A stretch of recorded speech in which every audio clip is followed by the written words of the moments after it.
just now, sir. Actually, the technical question is due. So he has come just arrived on time. That's why he is getting little delayed, sir. No problem. பேர் என்ன sir? Yes, sir.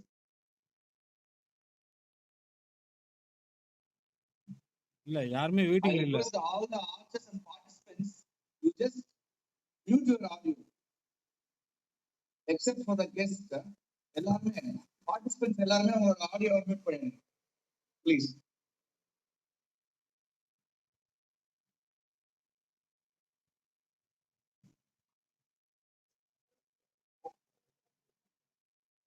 Sir கீழ ஒரு button இருக்கு sir.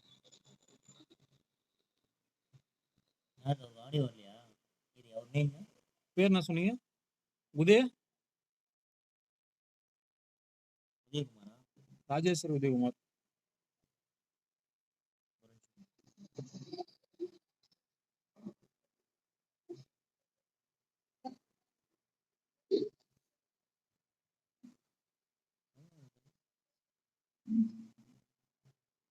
Sir உள்ள பார்ட்டிசிபென்ட்ல இருக்காங்களா? உங்களுக்கு காமிக்குதா?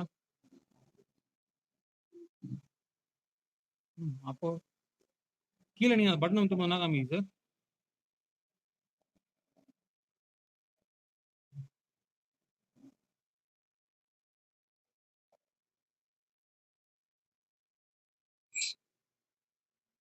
சொல்லுங்க sir.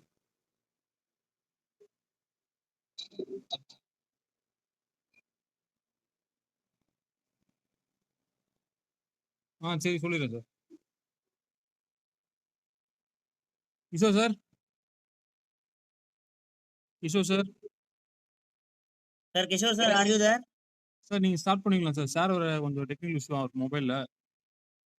நீங்க ஸ்டார்ட் பண்ணிக்கலாம் சார். என்ன ஆகுது? அவர் மொபைல்ல டெக்னிக்கல் இஷ்யூவா சார்? நீங்க ஸ்டார்ட் பண்ண சொன்னாங்க உங்களுக்கு. சரி ஓகே, அப்படியே ஸ்டார்ட் பண்ண சொல்லுங்க. ஆமா சார். சரி ஓகே. நீங்க அப்ப ஃபர்ஸ்ட் மகாசிங் சார் மட்டும் நீங்க அப்படியே ஃபர்ஸ்ட் கனெக்ட் பண்ணுங்க, அப்புறமா கீப் போய்க்கலாம். Okay sir. விவோ நம்பர் இருக்கு பாத்தீங்களா? விவோ 1938.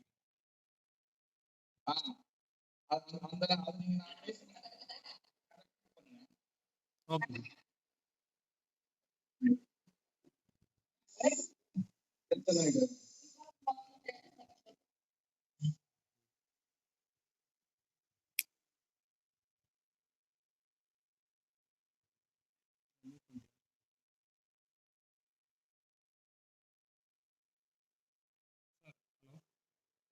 லாக் அவுட் பண்ணி லாகின் பண்ணுங்க சார். ஹலோ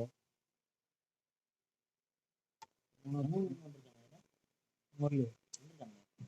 என்ன சொல்லுங்க? அங்கதான் இது. அவங்க தான் இது எனக்கு தெரியாத. இந்த நம்ம பையன் பேர் தெரியலையா? அவன் பையன் அவனை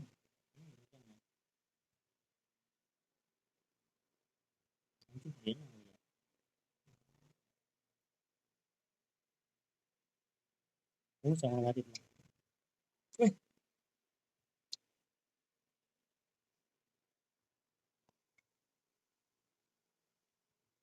இது எங்க பிடிச்சேன்?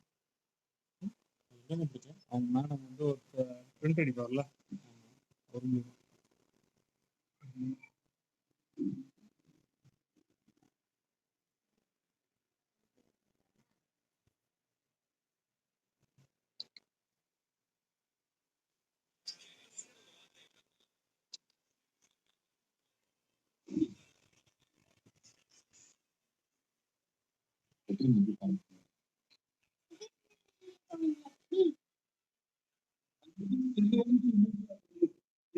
Except the guest. Except the guest, Mr. Mahasingh sir and Mr. Kim, except that they both, everybody will mute their audio.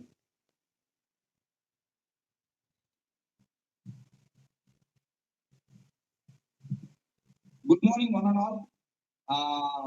Very happy to see you all. It's our immense pleasure to do this international webinar on archery. It is the first of its kind in India, actually. We have invited coaches, elite coaches from international level from Korea, Australia, and Malaysia, and it goes on. Now, I would like to call upon our guest, Sri Mahasingh, member Indian Olympic Association and General Secretary Chandigarh Olympic Association, ex-General Secretary of Archery Association of India, to give away his welcome speech.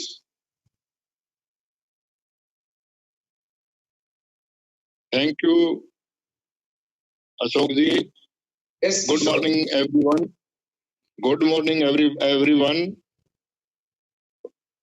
Especially the guest who has come from the abroad to give a good guidelines on the first international seminar on Eagle on Archery 2020.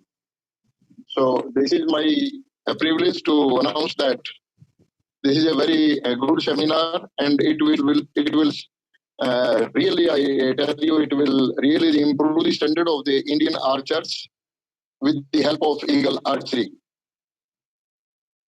I would like to say only one line, that if the prize money will be started in India on this Eagle money, it will be a great help to the players, and it will be really, I am announcing that the tournament will be hosted by Chandigarh Archery Association, and I will make everything arranged for the tournament.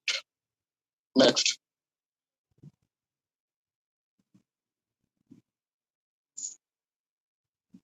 I declare the International Web Seminar on Archery 2020 open. Thank you very much. Now, Mr. Kishore Kumar. yes. Okay, participants. Now, I would like to invite our guest lecturer, international coach Kim Hyun Tak from the Seoul Archery School. He is the one who is winning the first Korean gold medal in Olympics. I welcome Mr. Kim Hyun Tak to start away his seminar about archery.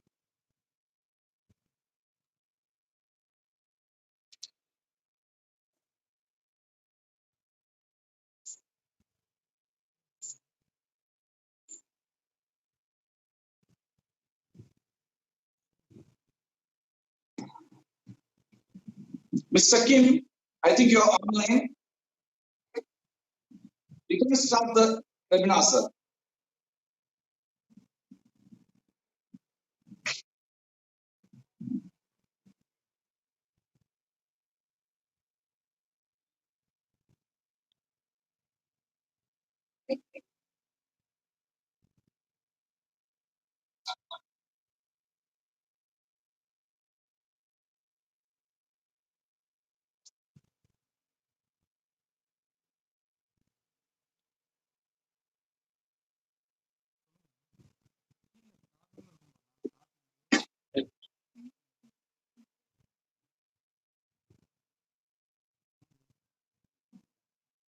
I think there is a technical error. So we are waiting for Mr. Kim to start away his webinar. Yes. Yes, sir. You can start, please. Okay. Right. Hello, everyone. My name is Kim Hyun Tak.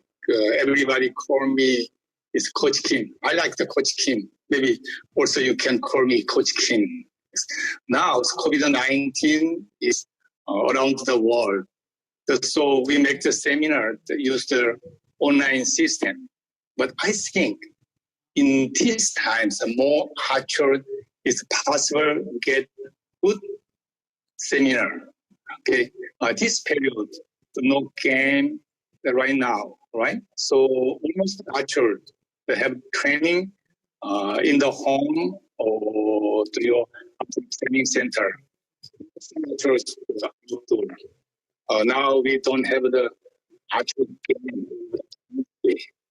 Then archers, you need to make the good training for your basic skill or high level skill.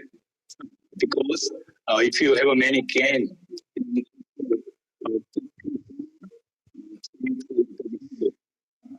then in this time, I will talking for the archery technical, how to analyze your expansion. Many archer, many coach ask to me, oh, the Korean archer shooting is very well. How to training for the high level skill? Okay, how do you think? Do you have some good method? Right. I think body prepare 5-pound ball. Do you have a 5-pound ball? No? Okay. 1-pound ball. Because this 5-pound ball is very good use for the beginner. If your ball too strong, it's impossible. Okay, why Korean archer shooting is very well? We have a good system. Then elementary school, middle school, high school, university. Middle school, we don't shooting long distance. Because if they shooting long distance, have to use a strong ball. If you use a strong ball, impossible.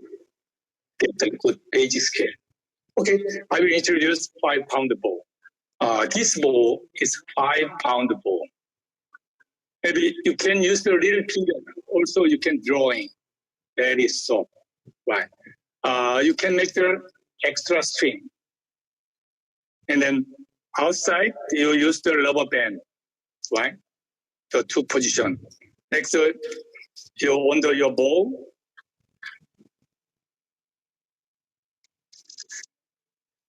It's very light.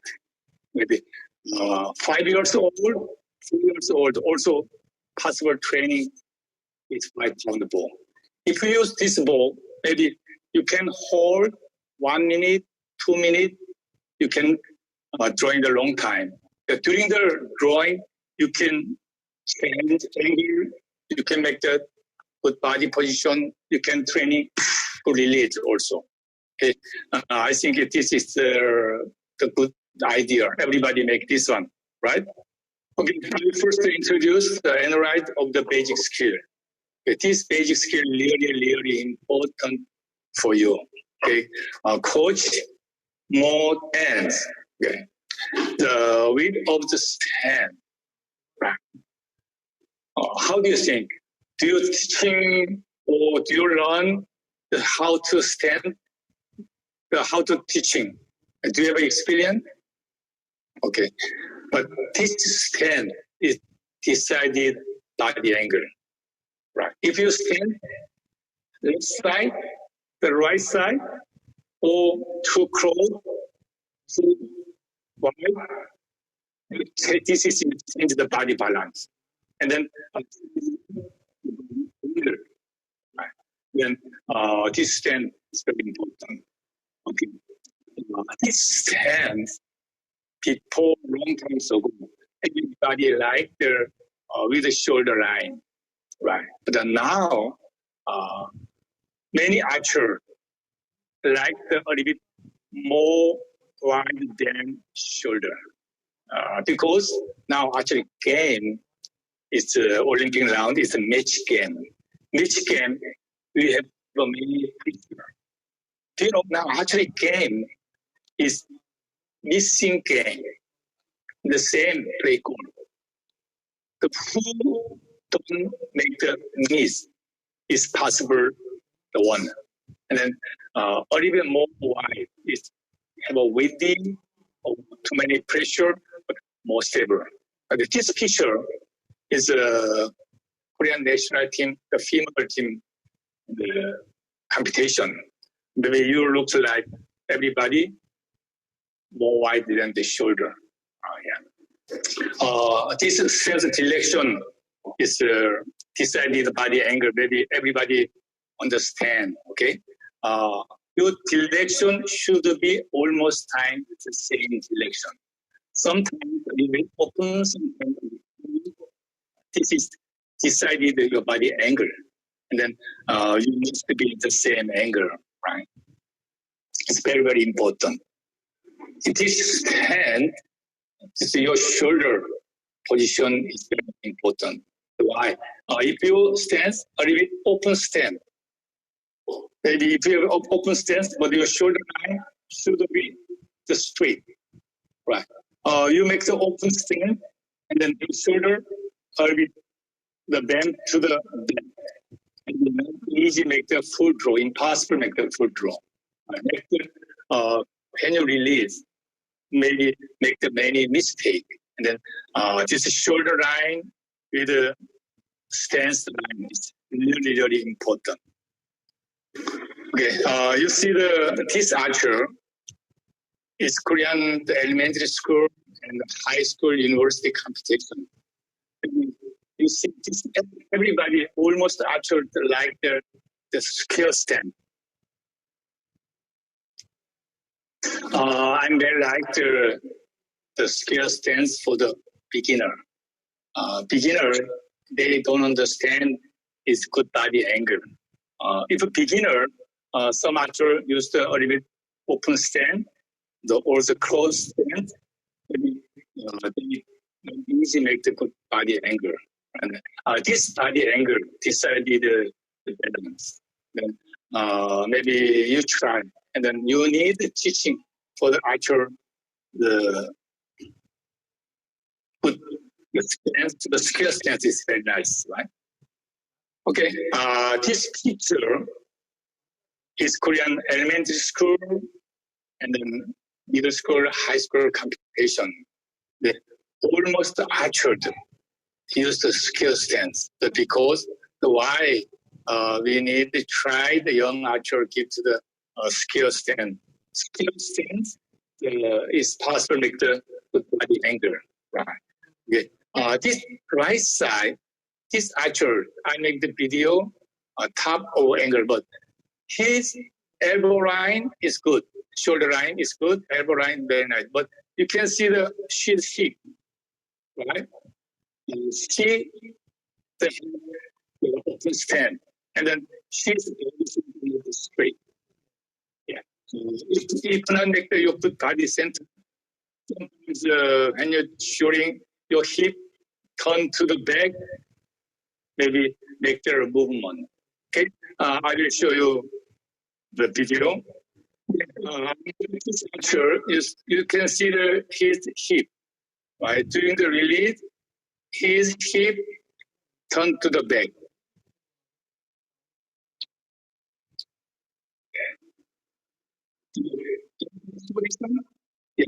Yes, this is she didn't stand right this way.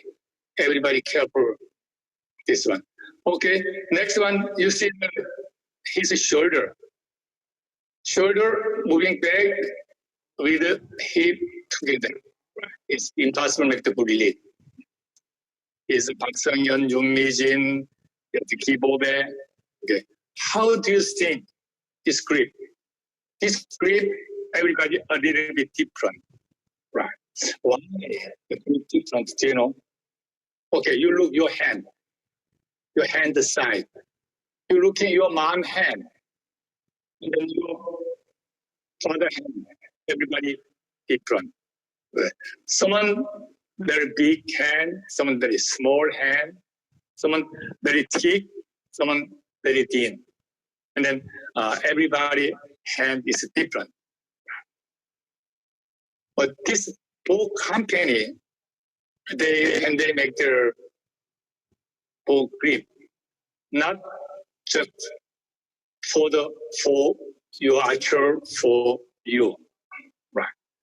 This grip size is every factory, they made it different. Some high grip, some low grip. But some company, they made a 2 kind grip or 3 kind grip.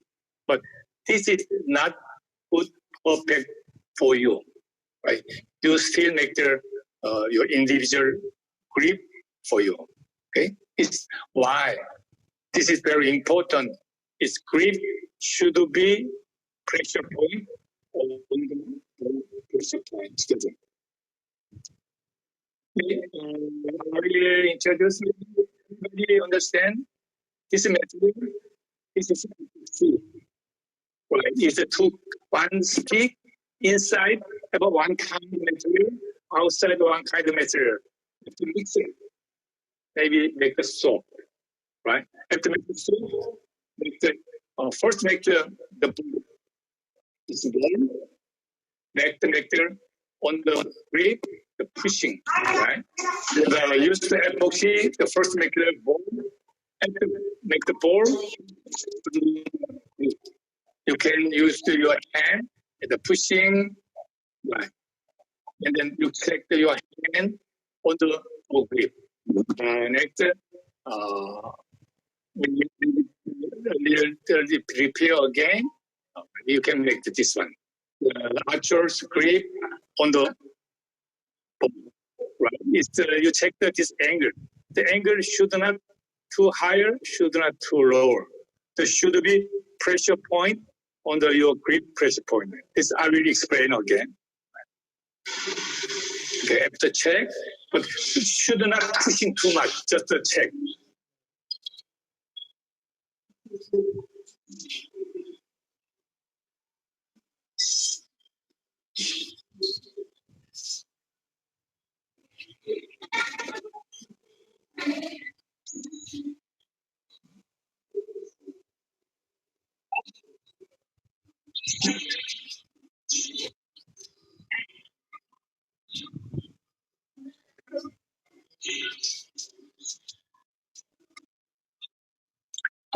But you remember this grip have to, this left side have to higher than the right side. But because your ball grip is this way, then the left side will be more higher, right? More higher, the right side more lower. You remember this one.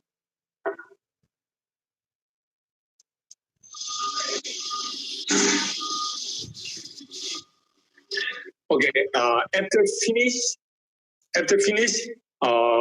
you first check your grip. After hard,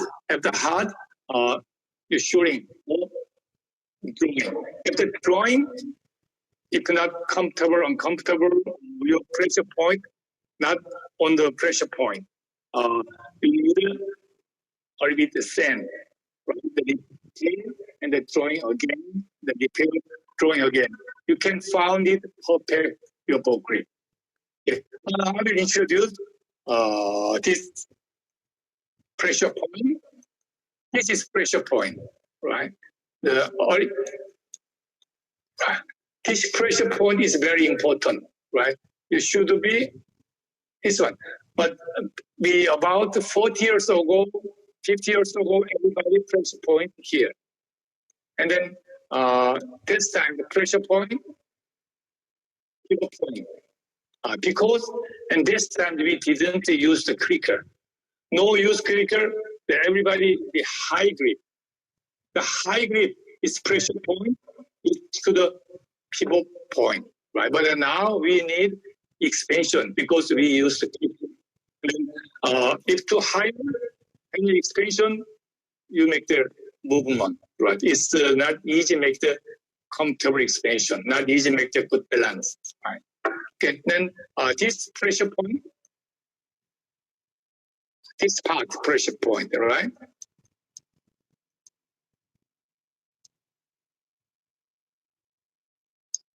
Yeah, this is pressure point. Yeah, maybe after make your grip after drawing, maybe you found it this pressure point, and then left and the right, up and down. It's comfortable. It's good for you. Okay. This is farm. The half side, the outside farm, it should not touching the ball.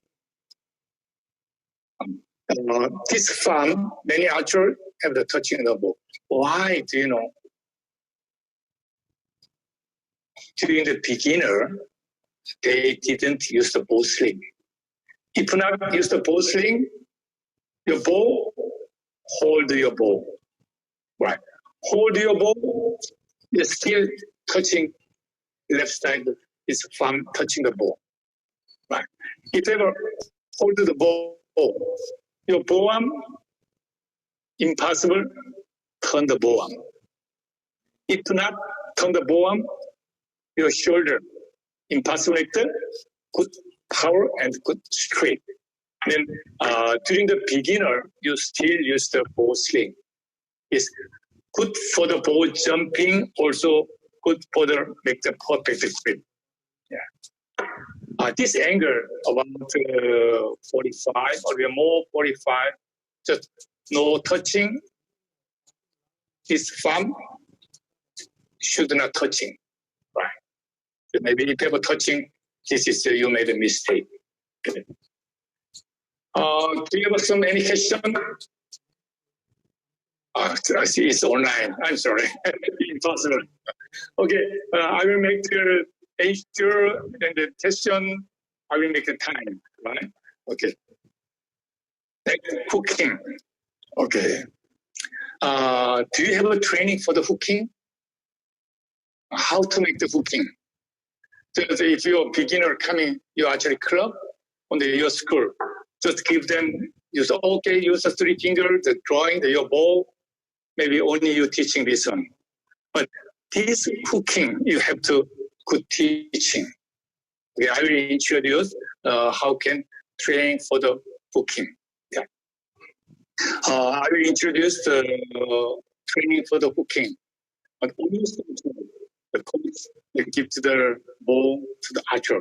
They just hold the ball hooking, ball just drawing.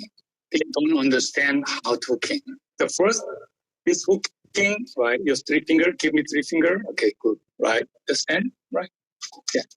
Okay, first join, right? It's good. Straight. It's total. Turn, right? Okay, good, very nice. Right?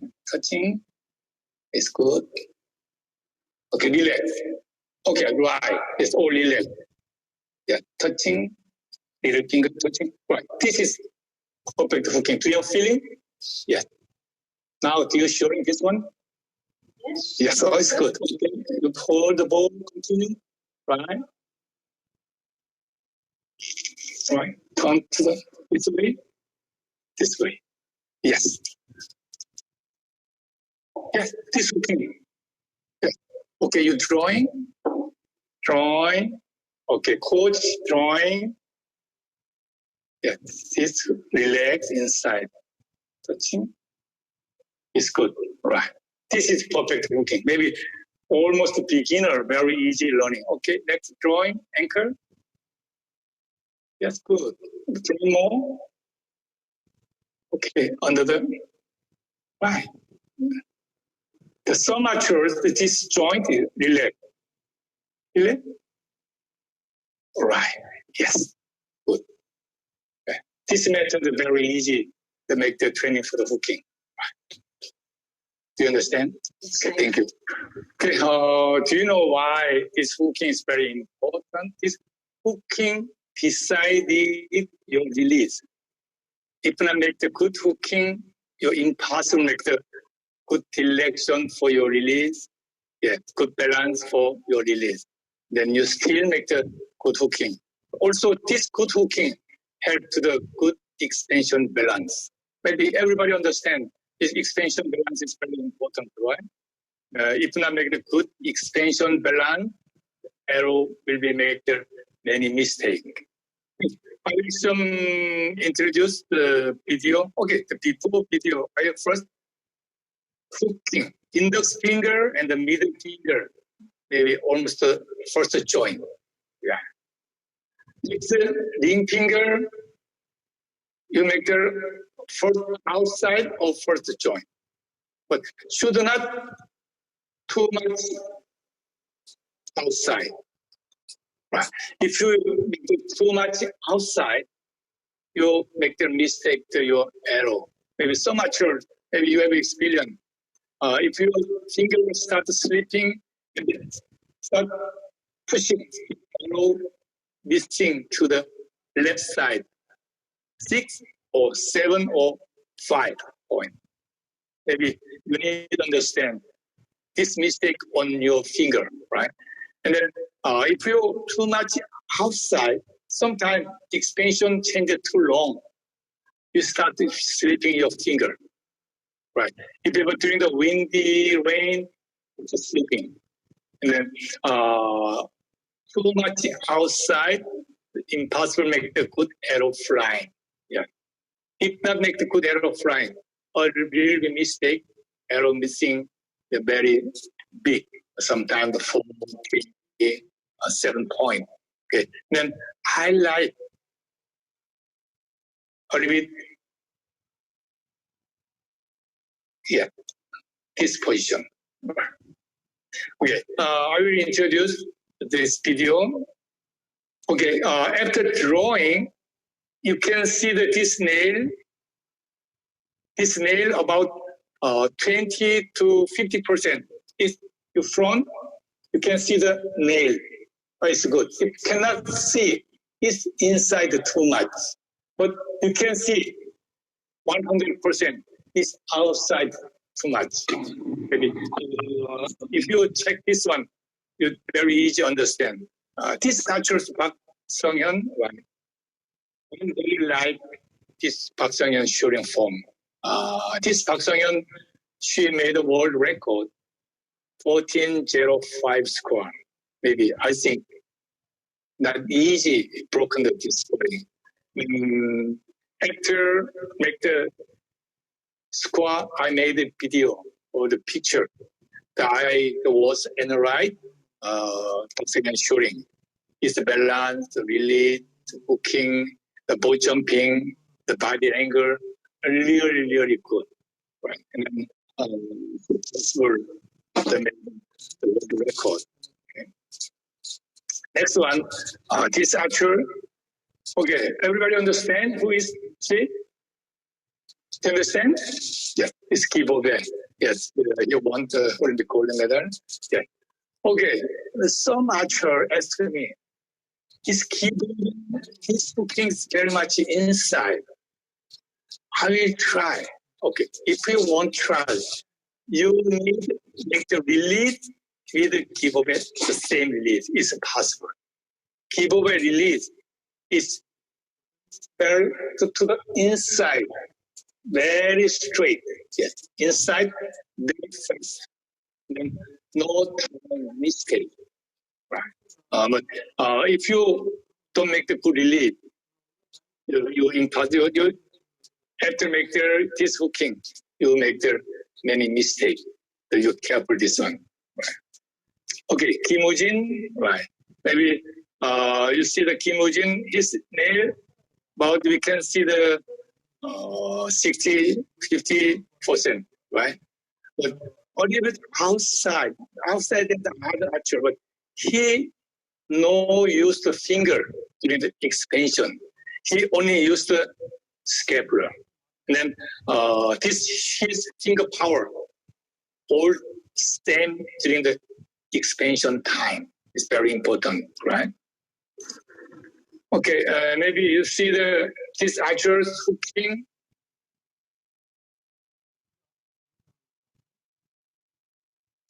His wrist have a band, right? And then his release also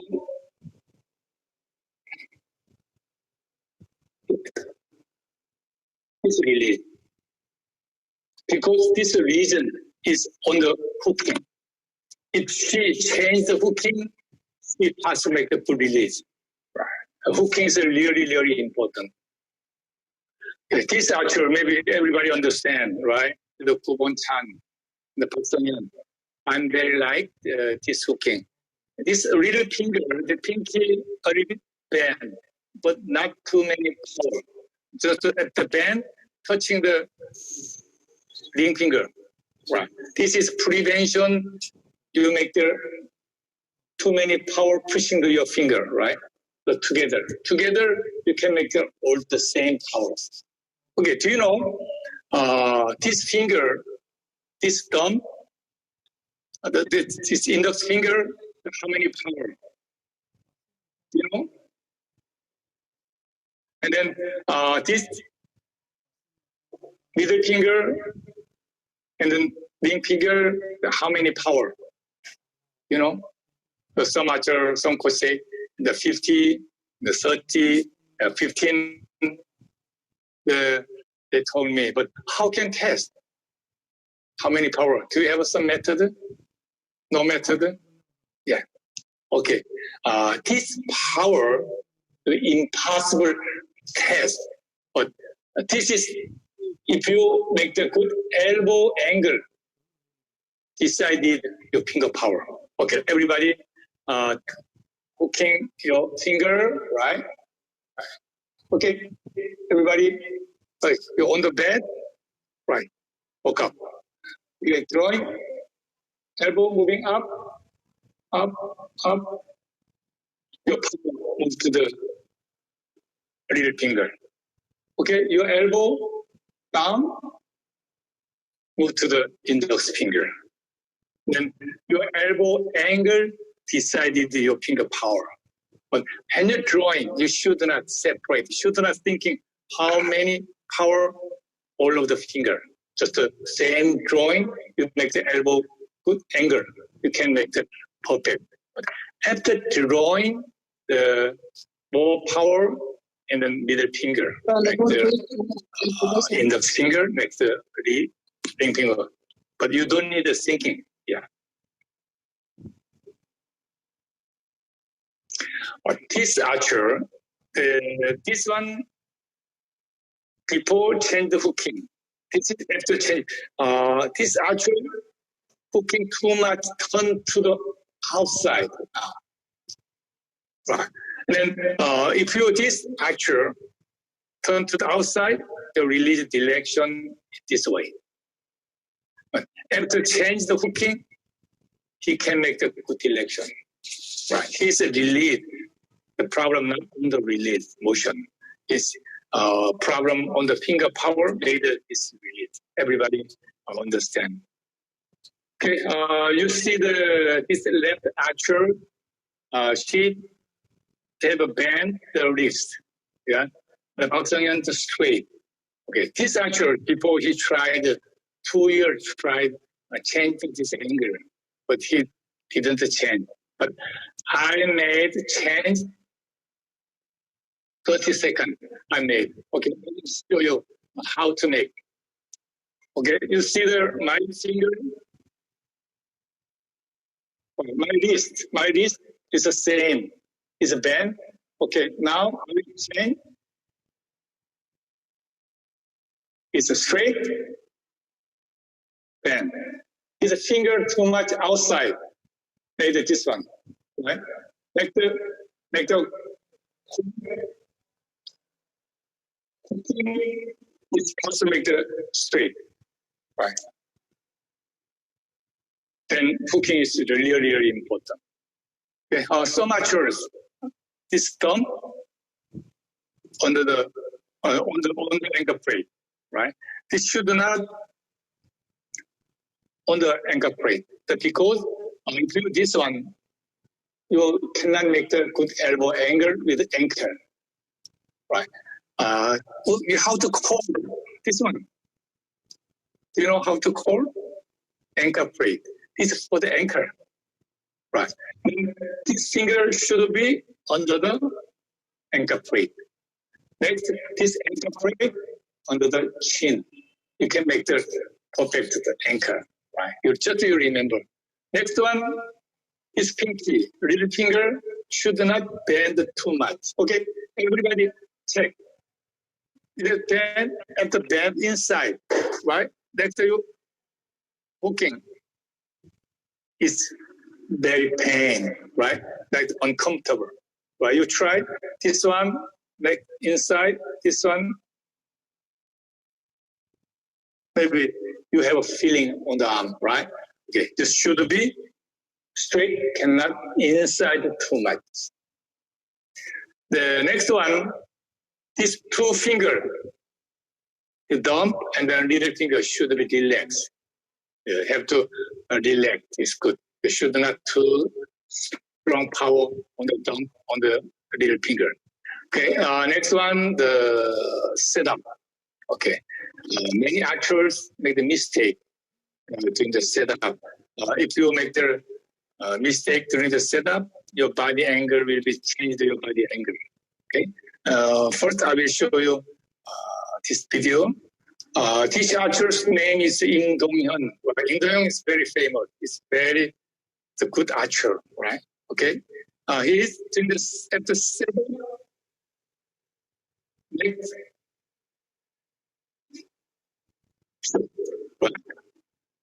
Set up next this position is set up next expansion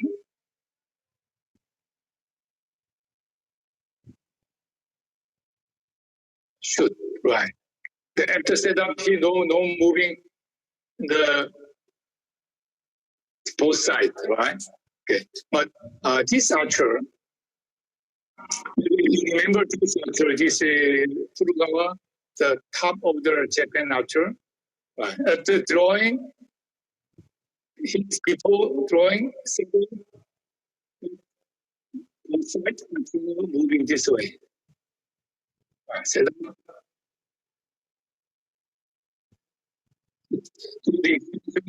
have a movement. Right. He's good. He's very nice, good archer. The people stand this one. Yeah. And then everybody, you need to make the position. Next one, maybe everybody understand this shoulder position is very important, right? Many archers ask to me how to make the shoulder position. This shoulder position you should be make that during the setup, right? Then after drawing, make the shoulder position, right? And then the how to set up, how to make the shoulder position are really, really important, right? Okay, I will introduce the setup position.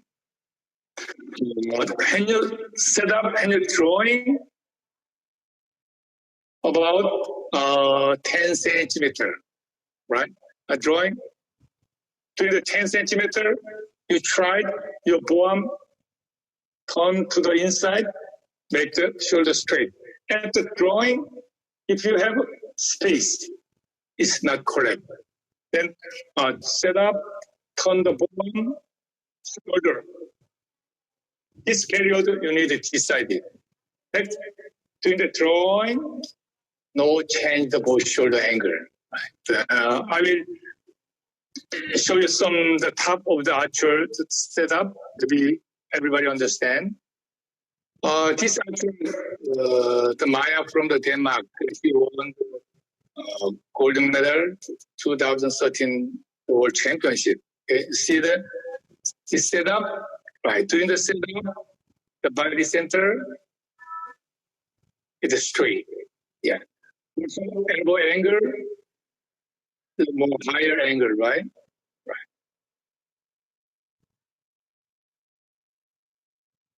This body center is very important. Okay, first one, you try the good elbow angle during the setup. Your elbow should be higher than elbow line. Okay? Maybe you see this one, you understand. Okay, set up.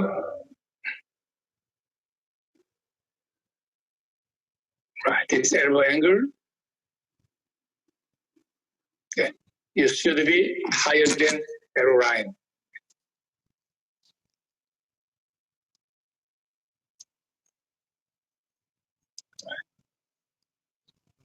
This is arrow line. Okay, it's higher, right? Should not too lower. Some archer elbow position too lower. Right, you careful this one.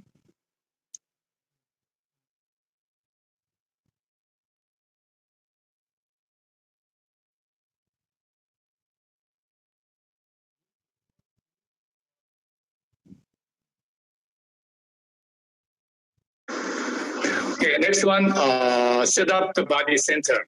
Right. This body center, when you set up the bow, the before drawing, almost archer on the heel. Right now, I will start ready shooting on the heel. But when you set up the bow, your body should be moved to the front. The front to the ball with the heel together. Right. Because if not make the good body center, when you expansion, during the expansion, your body move to the front, so move to the back. If you have a windy, your body center unstable. Right. Okay. If your body move to the front, you change the whole body angle to make the many mistakes. Then this hand to you make the body center. Okay. When you set up,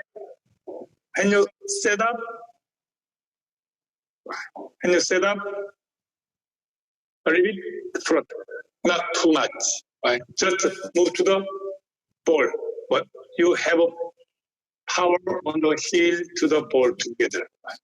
Okay, your power before drawing on the here, and then after drawing, heel to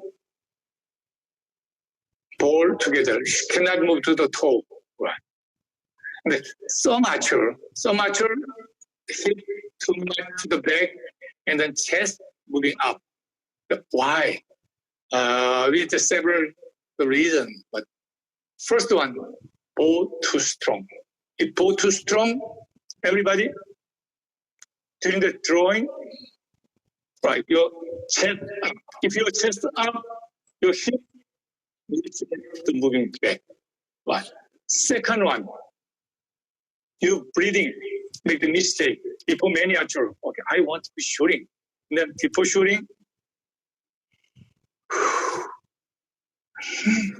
next drawing.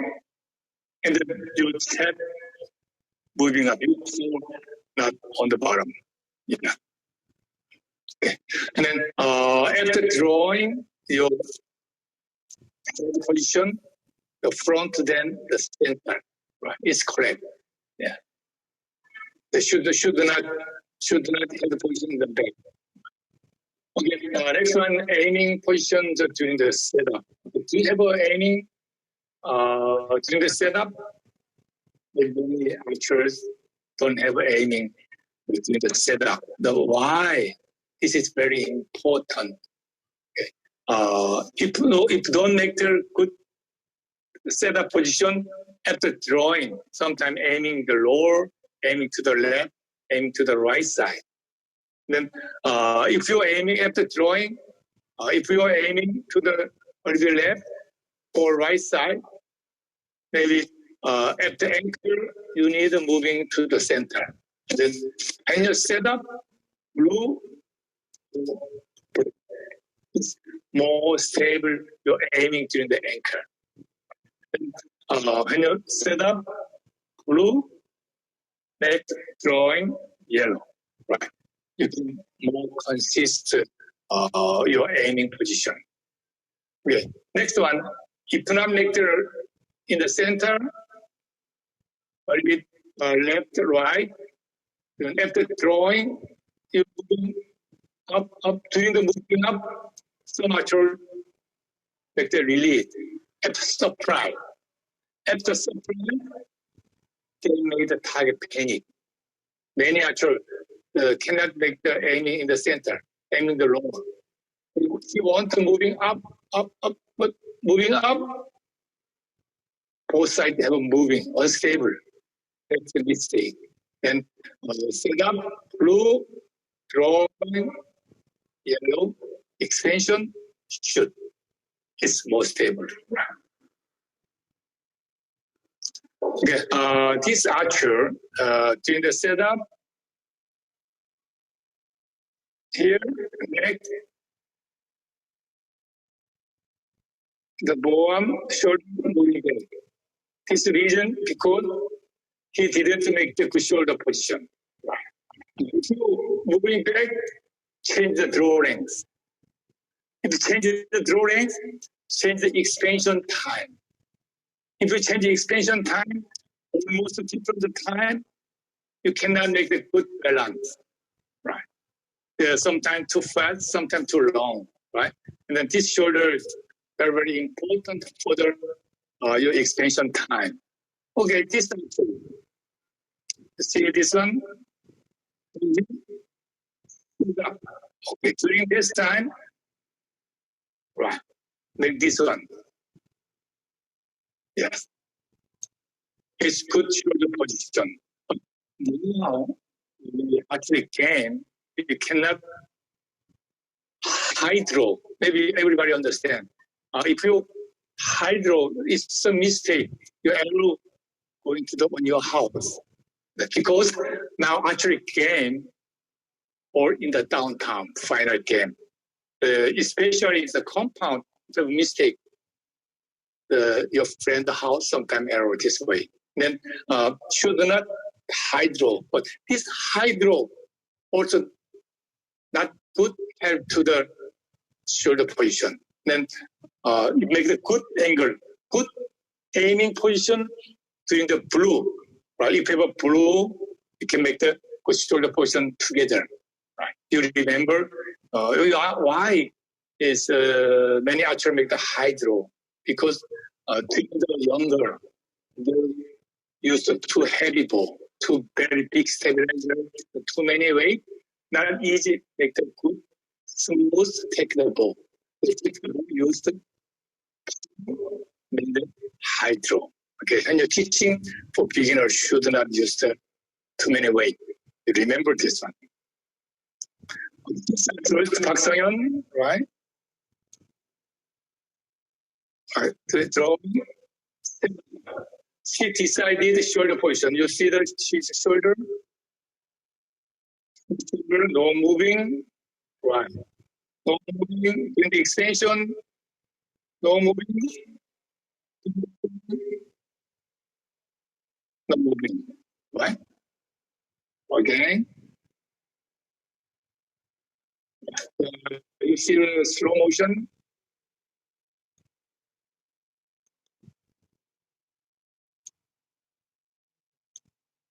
Set up, shoulder no moving. Continue.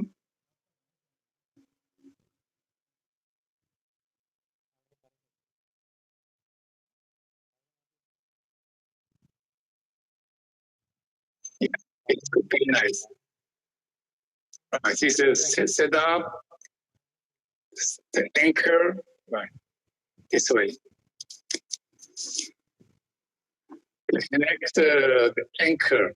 Okay, this anchor is balance of the center, right? Because if you anchor too soft, your balance also too soft, and after down the quicker, you make many mistakes.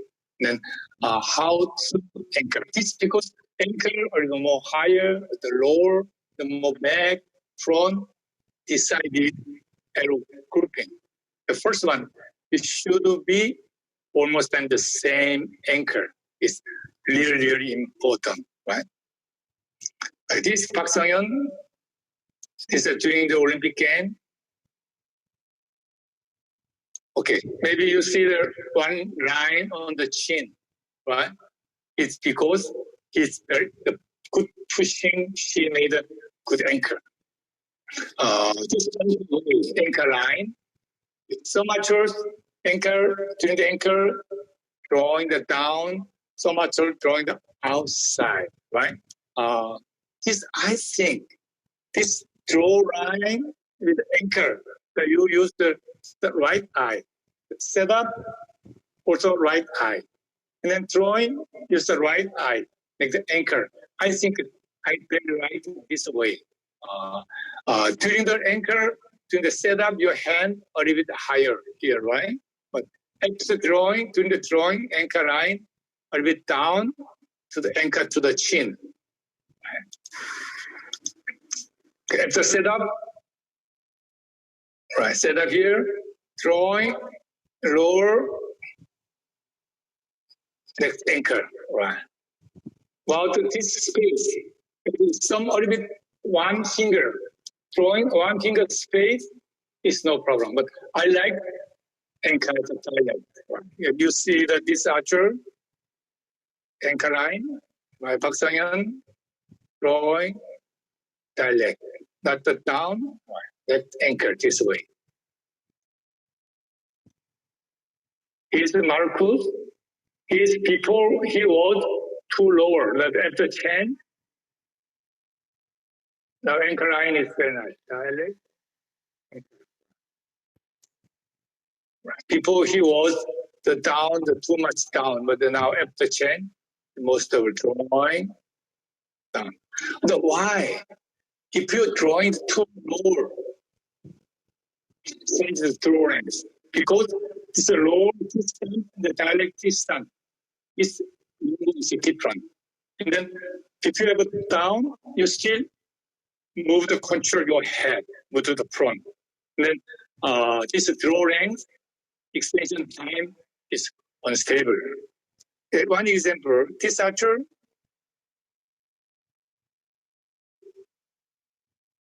right, drawing very low this way. Yeah. Lower your head moving. Right. If no moving your head, it will be too fast down the clicker.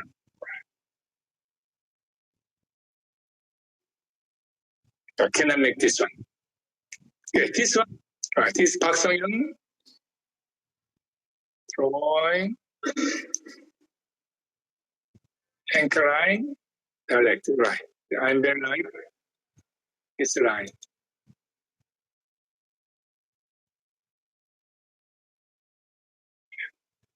This keyboard in the Park Sung-yeon.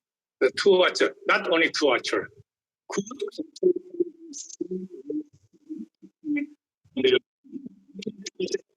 If you make your power 10 pound power pushing, at the down the clicker, you release 10 pound. Maybe 2 pound pushing after the down the clicker, just 2 pound. Or the timing also different. If you make the good anchor at the down the clicker, no time mistake. Just put tension to the back. Because when you expansion, not use the finger, expansion use the body. To the left, the right is the same button. At the down the clicker, not use the release, not use the hand. So at down the clicker, fingers open, body, turn. And then you make the good anchor, more strong anchor is like the good release, good balance, right? Okay. This good archer, everybody really good pushing. Maybe you see that this video, maybe you understand.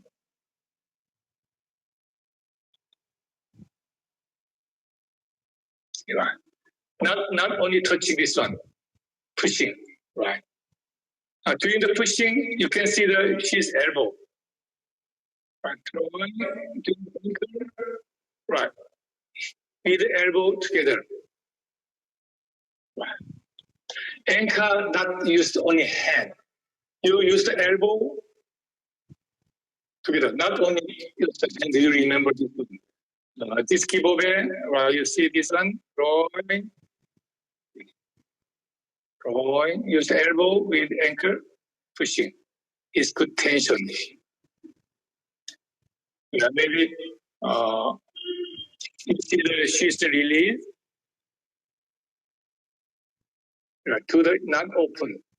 Sheath release to the inside. Sheath finger, the bend, the hooking very much inside, but she's strong point. She make the good release. And open this way. Yeah. Okay, maybe you see that this middle finger has a little color is different, a little red color. Right? So why do you know? This it's not too soft. This line, yeah. The finger, including finger, not move to the front. If you're moving to the front, your release start here. No moving, your release direct. Then very tight, make this one. Then after drawing, if the finger color change the red.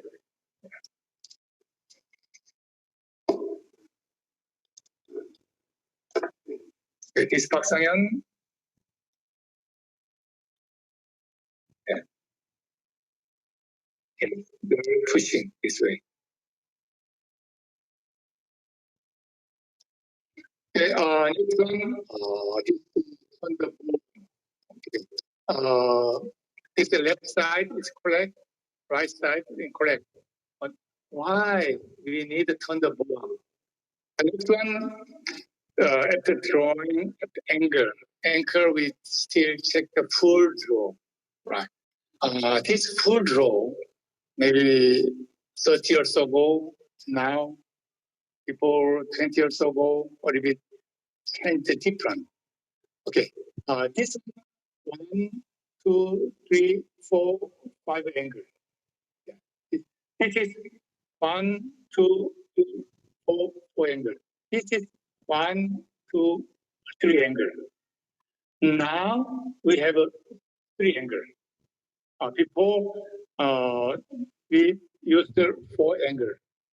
Why do you know why we have the 3 angle? Now archery game is Olympic now the match game. The missing game. If the too many angle your body, maybe one angle mistake, all angle moving together. And then when you expansion, more easy straight. And then 4 angle, you need control all 4 angles. Then now we change the 3 angle. Okay. This 3 angle, this angle, but so much are impossible because people, the arm is not than the European, American people. And then if your arm length too short, impossible make the angle. The some actual finger too small finger, right? Impossible make the to the back. And then this actually is no problem. But most important is shoulder position. His shoulder should be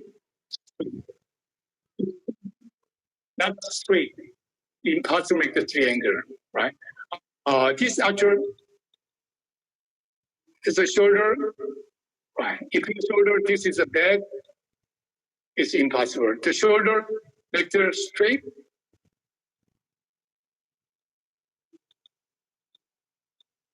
Right. This shoulder should be straight. Straight is possible, right? But if the shoulder, this one. And then when you make the full draw for the shoulder. Second, if your arm not enough longer, you can make the side anchor. It more side anchor help to your full draw, right? It is next one. After drawing, this scapular line should be inside straight, looking for the archer's physical condition. Right, so much this arm, but if you have this arm too short, maybe so much this way. It's anyway no problem. You cannot operate your arm, right? Yeah. Then this is no problem. But if you enough or this way, the left shoulder, right arm, right, this straight. I like this one. You check one arrow in the scapular line, right? Scapular line to the inside is a good position, right? Maybe everybody understand? Yeah, you need one arrow, check the scapular line. But your shoulder should not too much inside. The coach, many archers ask me, hey, which position is good shoulder position? How do you think? Okay, this one, this one, this one. Maybe you don't understand. Okay, the simple. We arm is straight, right? The right shoulder, the left shoulder straight. Next, turn the forearm. This one is perfect your shoulder line.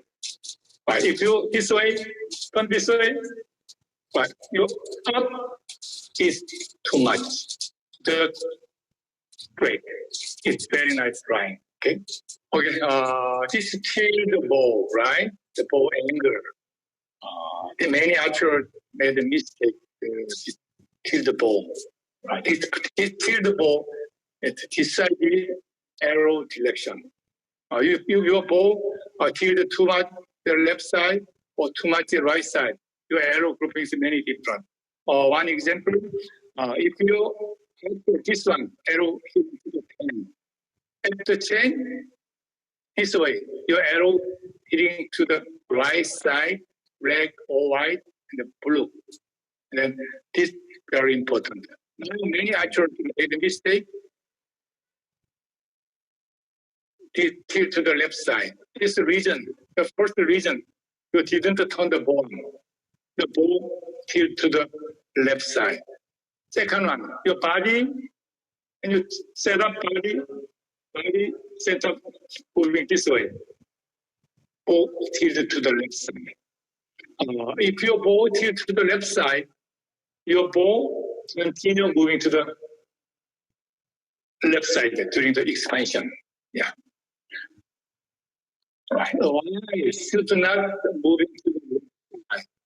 You know, the arrow under the arrow rest. If your ball moving to the left side, at the time the quicker arrow jumping to the left side. Okay, your ball a little bit tilted to the right side. A little bit right side, at the time the quicker, but you have a plunger. Arrow not slip to the left side. And the many archers tilt to the left side, and then during the expansion, at the time the quicker, arrow jumping, missing 5, 6, or the 7, the arrow needs to the left side, 7 o'clock, 8 o'clock. Maybe if it is archer, but you remember, this tilt the ball, if you want to change the tilt the ball, you need try without clicker first. If you use the clicker, change the tilt this way, change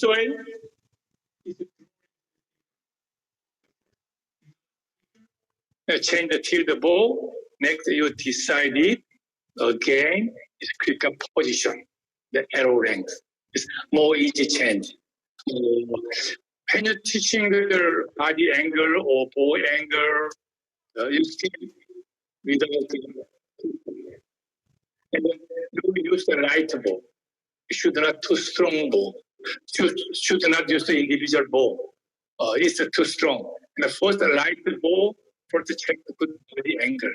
Next, you decide it, you draw length. And then if your ball too strong, maybe you use the adjustable system, the less power.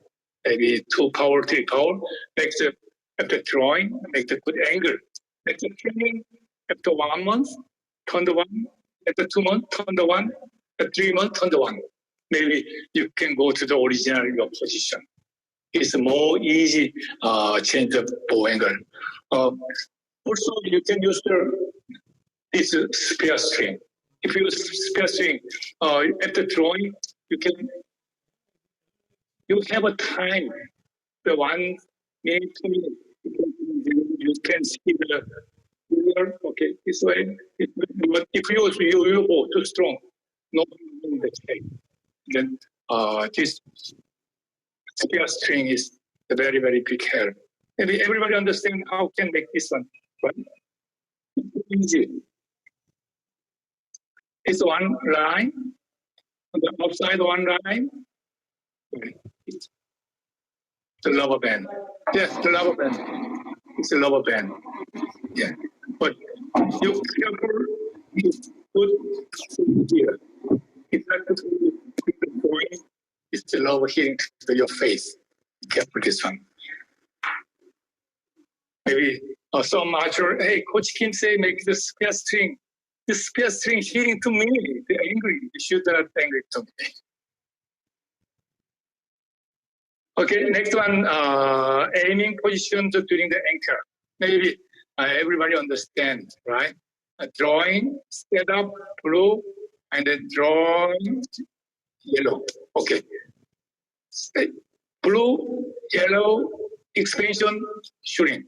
Very easy. But if not this one, green, a little bit coming up, start expansion, you're losing the time.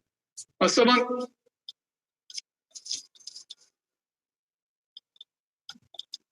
okay, drawing.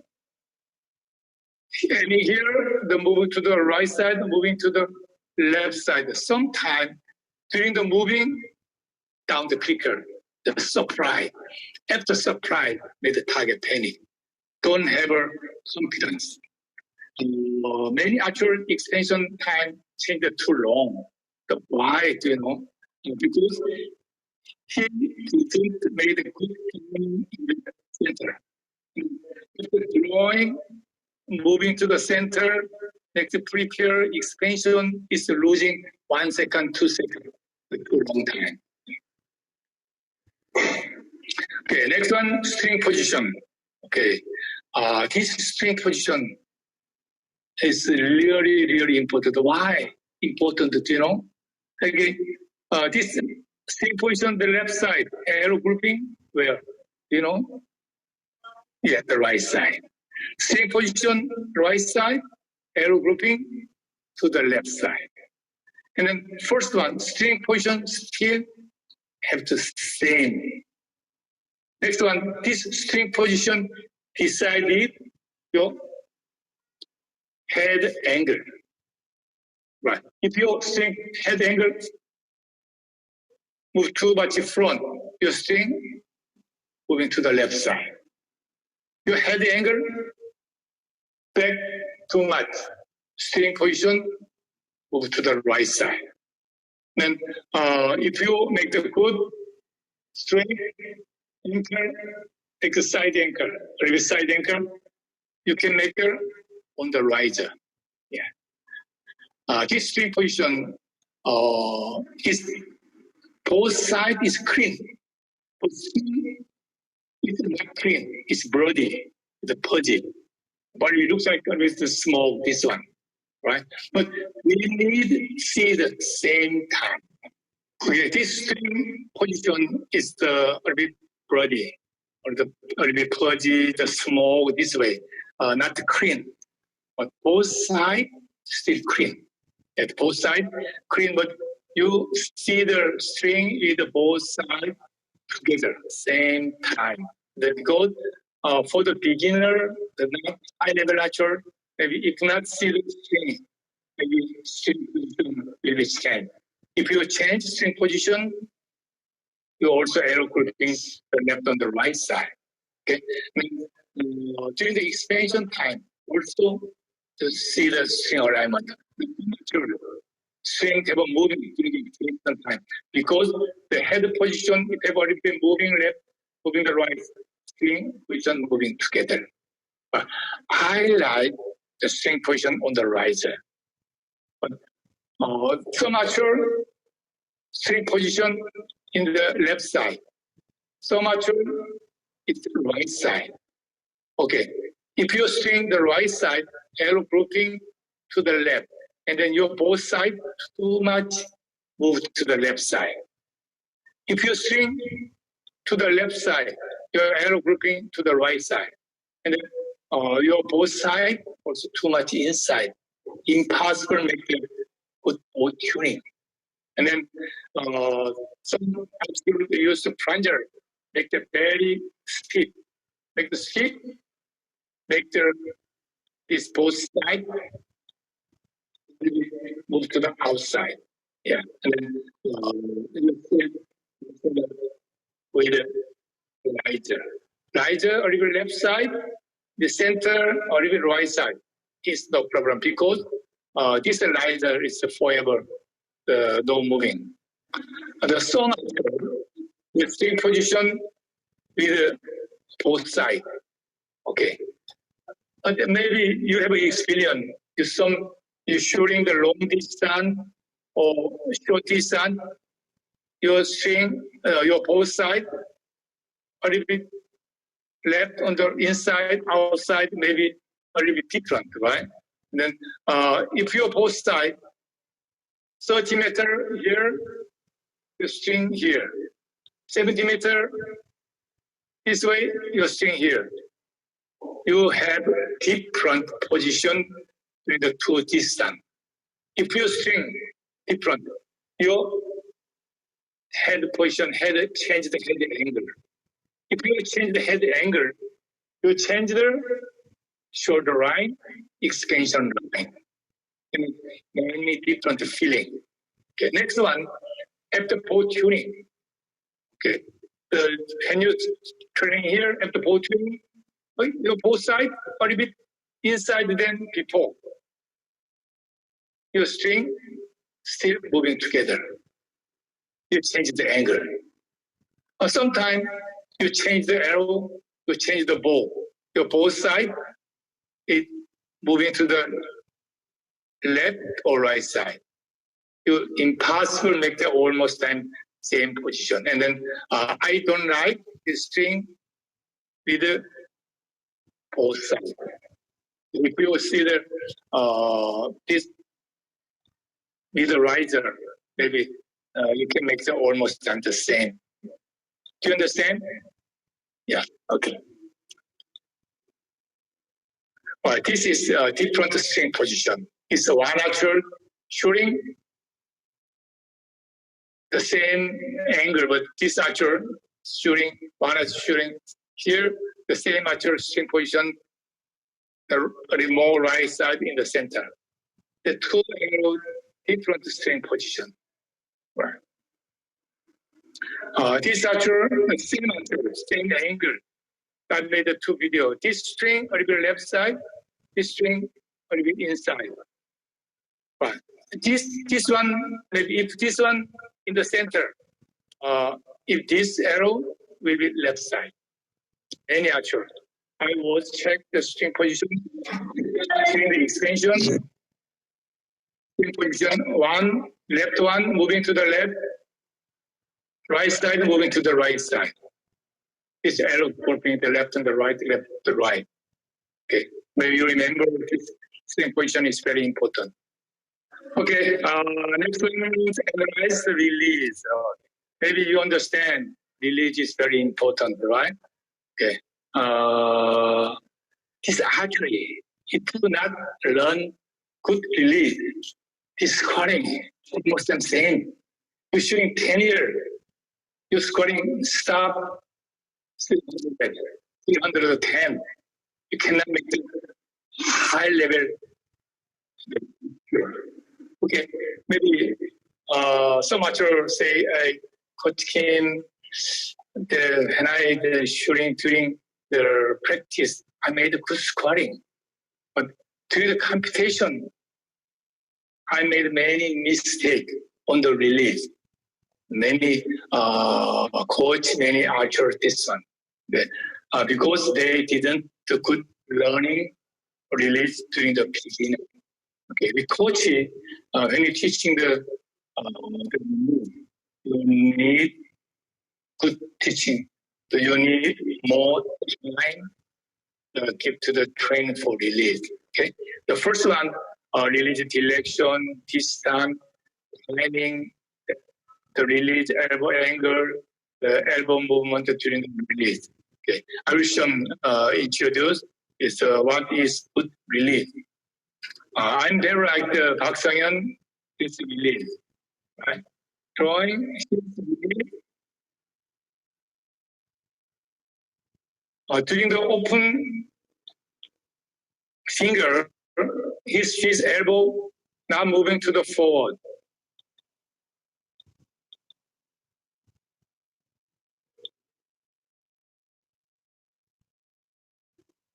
Right, moving back.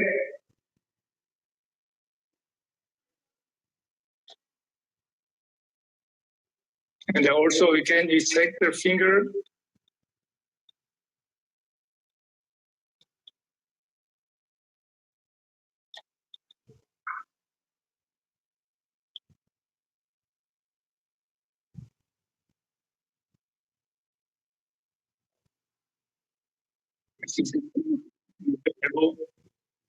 Next one, his release line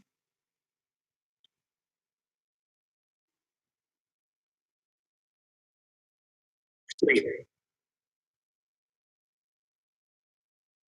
It's not down, not up. It's really, really important, right? This good actually saying is this is Kim Woo-jin. It's a release line. It's straight. Yeah, it is straight line. Yeah.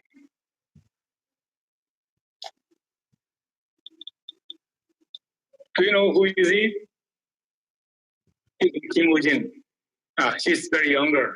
11 years old. Yeah. 11 years old, I made a video, right? It's in the same. And this time also it's a correlate. Yeah, Kim Woo-jin. Right. This is elementary school. Now, not much different, right? His coach was good teaching for him, right? Okay, this is Kibobe. Very straight. Kibobe more than other archer, but she's really, really, really good. Yeah. The right side, the people change. The left side, after change, the release line is different. Yeah. If your right side, this one, maybe it's made many mistake this way. This archer, Maya, right?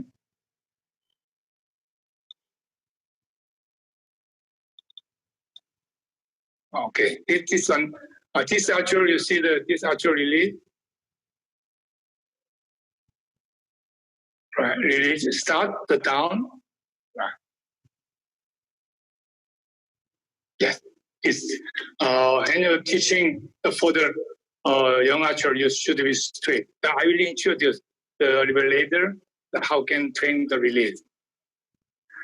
Right, good archer, everybody is saying same line. Next one, this elbow angle, right? You see this elbow angle. This elbow is a cross. During the release, yes, cross.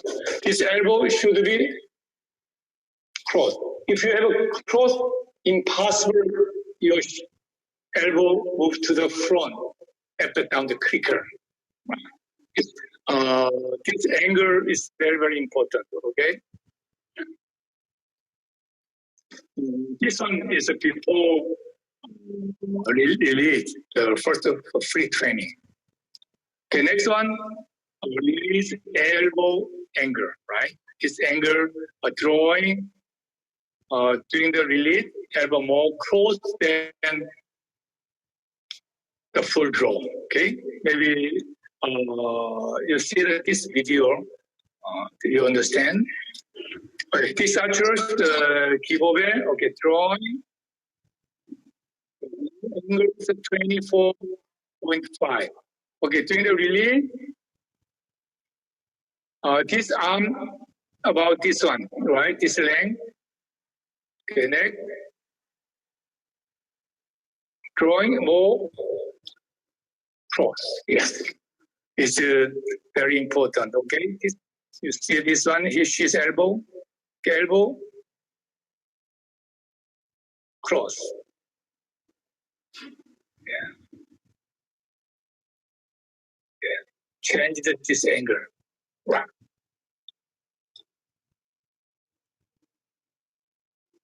Right. After down the quicker, not the losing. And then when you're teaching your archer, your arm, the expansion during the shooting, cross this angle, right? The archer possible use scapular release, use scapular release, use the body release. No mistake. Many archers the release use the hand. Release not use release. Just finger a little bit open, you need to use the body. It's no mistake.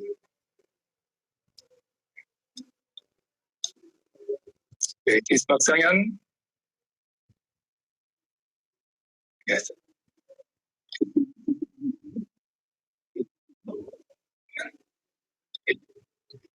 Yeah. Okay, this angle, anchor, it should not bend. Yeah. Not the same. Cannot. If you have bend, the elbow will be open. Then this one also when you're teaching the release, you still good teaching. This I will introduce. Right? Many archers, maybe this one. Yeah. Okay. Now I will very simple introduce the training for the release. Right. Release. Maybe you have experience when you're teaching the archer. Arrive the center, right, or club, after throwing, coach say that you release. After, how can you release? Open your finger. Your finger, you open. It's first release.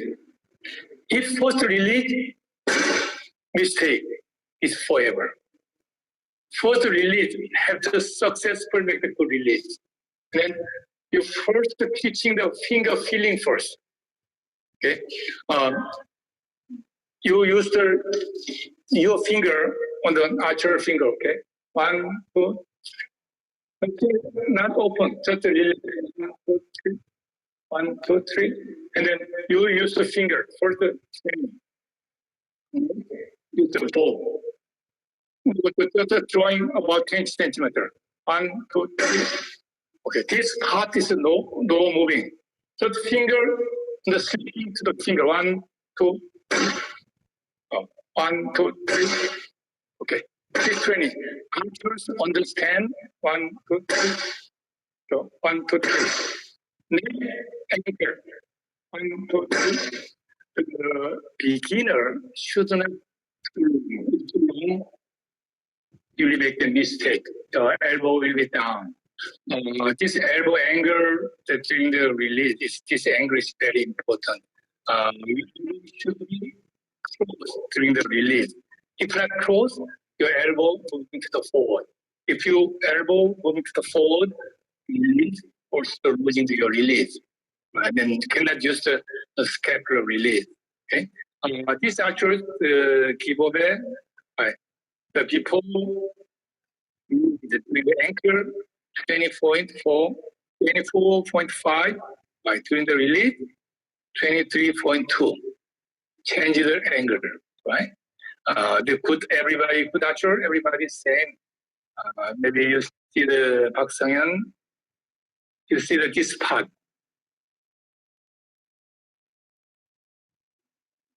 Cross, right? The wrist not bad. It's no mistake. Because if you angle, change the one angle, change the all of your body angle, all of the broken your balance.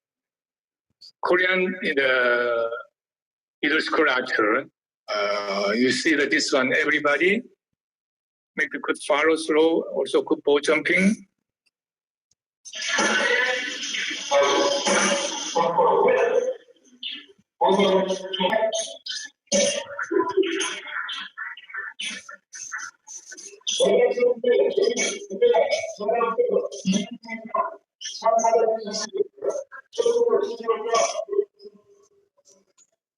Okay, maybe you see this archer, everybody put jumping.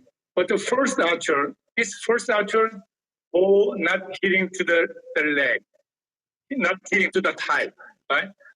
This region, he open stand. And then body a little bit open, impossible hitting to the thigh. Then, the Korean young archers coach, they tried after shooting this hitting to the thigh because almost time after shooting into the type here, it's possible to make the all same direction. Not mistake the bone. It's you need to have it for the left shoulder and the slow. And then also good ball jumping. But maybe you see they're watching the television is a Korean national team during the Olympic game. They don't get into the tie because now the team game, the high school, the team round, after shooting, and they change the archer. No time, make them waiting to the ball into the tie. Yeah, but 10 days younger, we see train into the tie. This is for the ball shoulder, ball jumping, this direction. Yeah. I think the same is a three archer. Yeah, the same this way.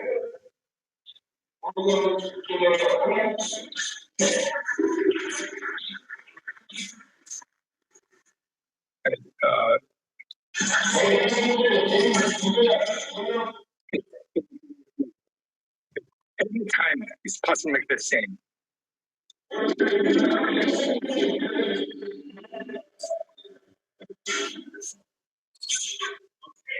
This one after chain, not the grab the ball, but before chain.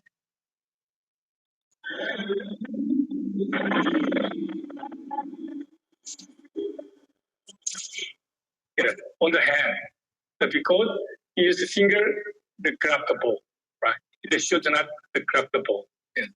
If you ever grab the ball, your power moving to the inside, your shoulder also moving back.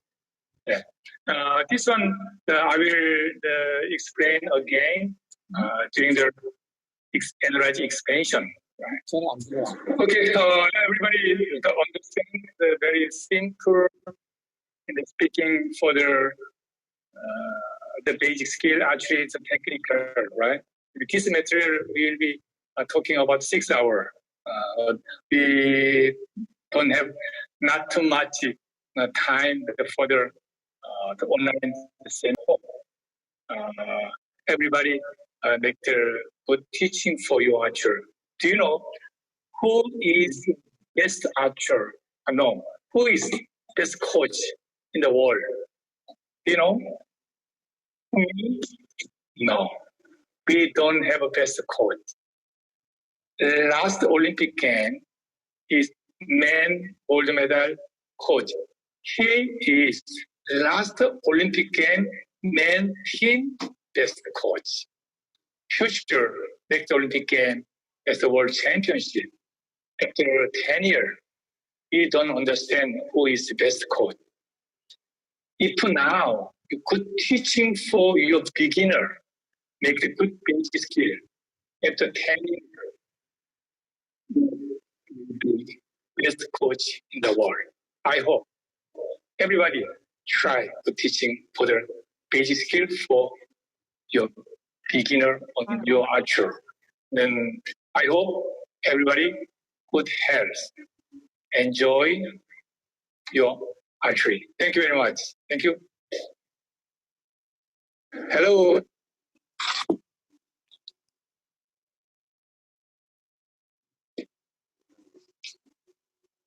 Hello.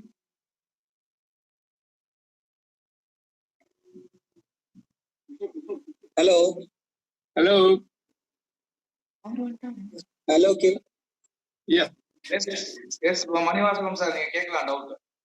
Okay. Mr. Kim, I want to know more about the ring finger position while hooking the bow. Again. Yes.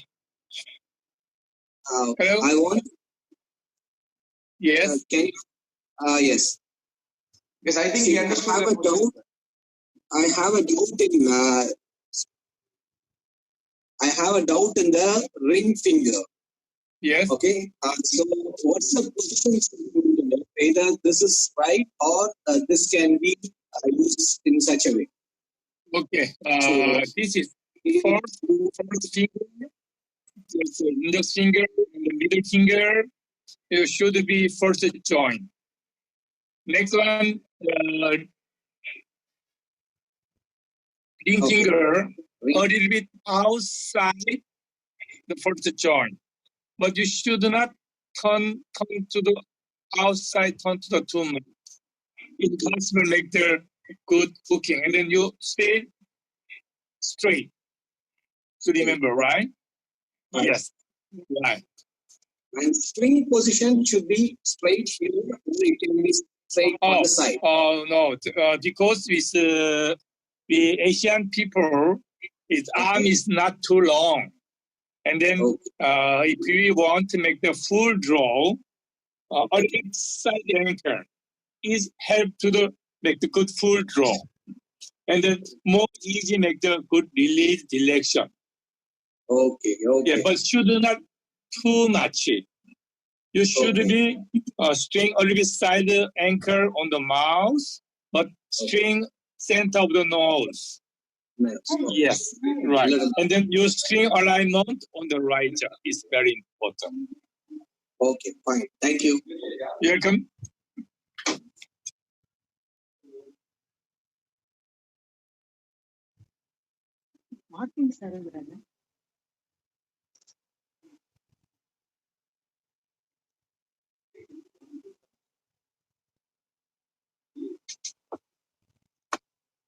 Can I ask one more?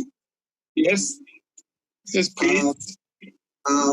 While aiming to the target, yes, string alignment should be centered to the side pin, or we have to see in between string and the razor, or outside the string.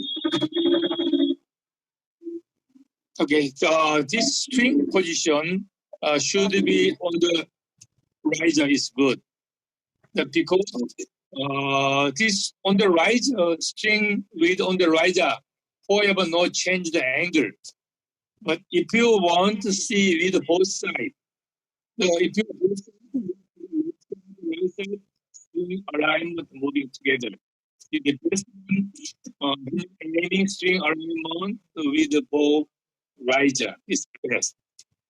Bow riser is the best. Yes. Okay. Anybody else? Anybody else with a question? Kishoji, I have to ask one more question. Yes. Okay. Good morning, Kim. Which stance is correct? Square stance or open stance is best for long distance? Yes. Is again whether square stance or open stance? Yeah. Which is the good for long distance? All right. This short distance, the long distance is a square stance is good.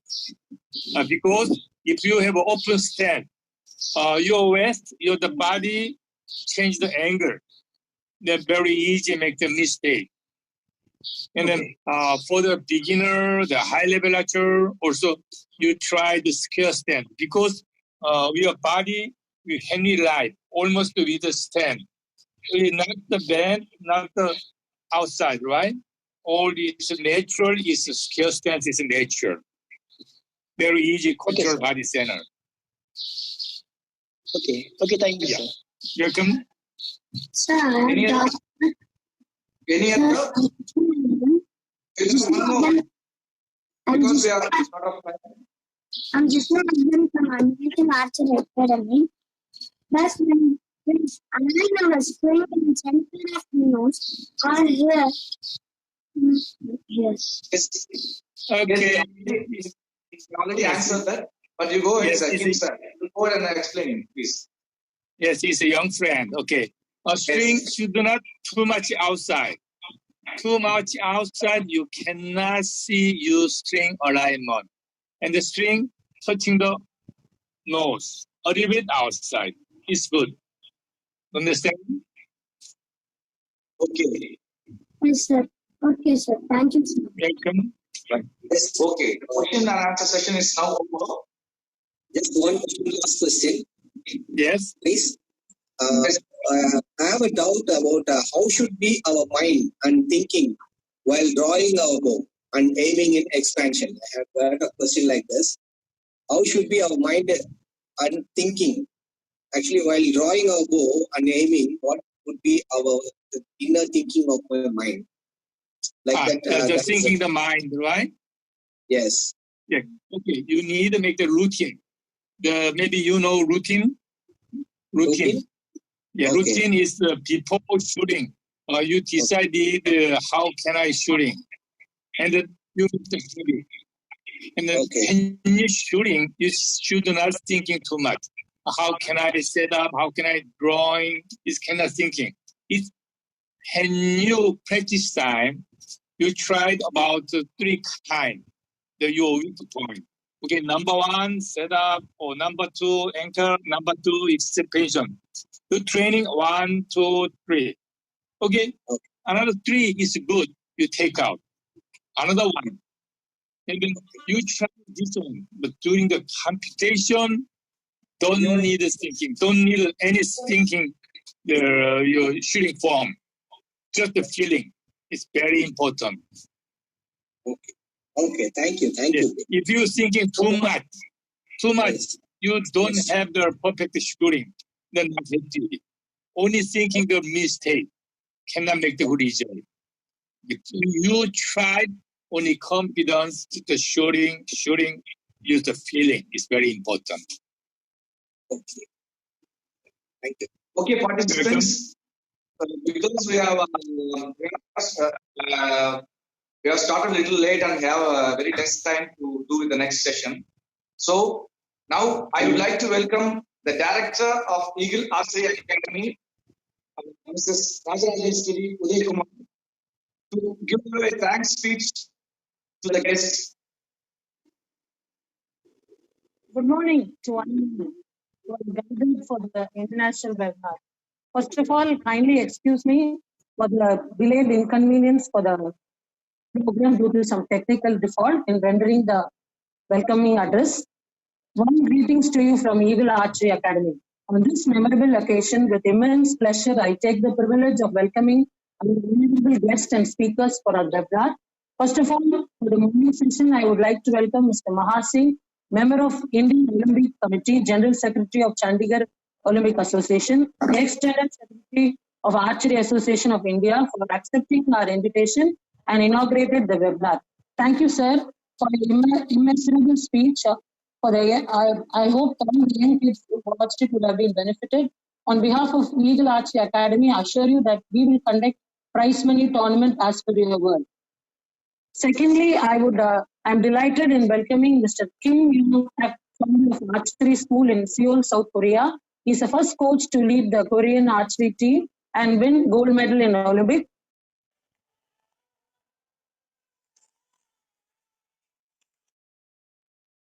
It was very mind-blowing. I hope interesting fact about him is that he is the founder of Beach Volleyball Mentor. Welcome you, sir.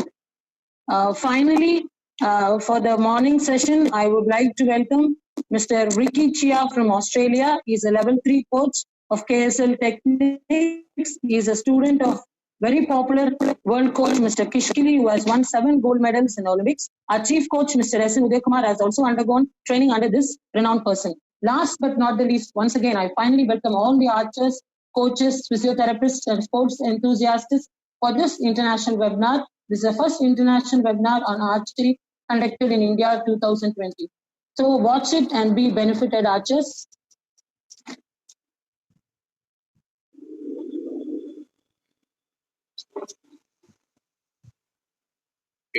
Excuse me, ma'am.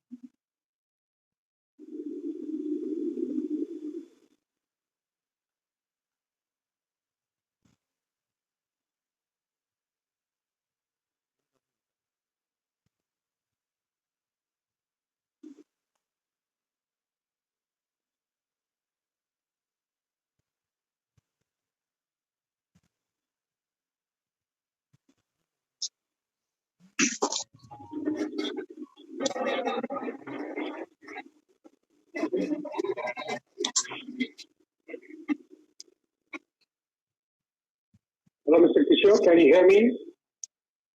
Yes, yes, sir. Good morning, everybody. On behalf of Eagle Archery Academy, I welcome you all for this wonderful international archery webinar. It's a great privilege for me to be with you this morning. Even though I'm from the sports, the webinar has invited me to attend this webinar. It is very interesting, and we are very much proud to have the international the coaches from abroad. Really, it is wonderful that Mr. King has taken the session. It is really, really extraordinary. And it is very proud to say that it is a wonderful. We are very much happy and proud to have the place in the world.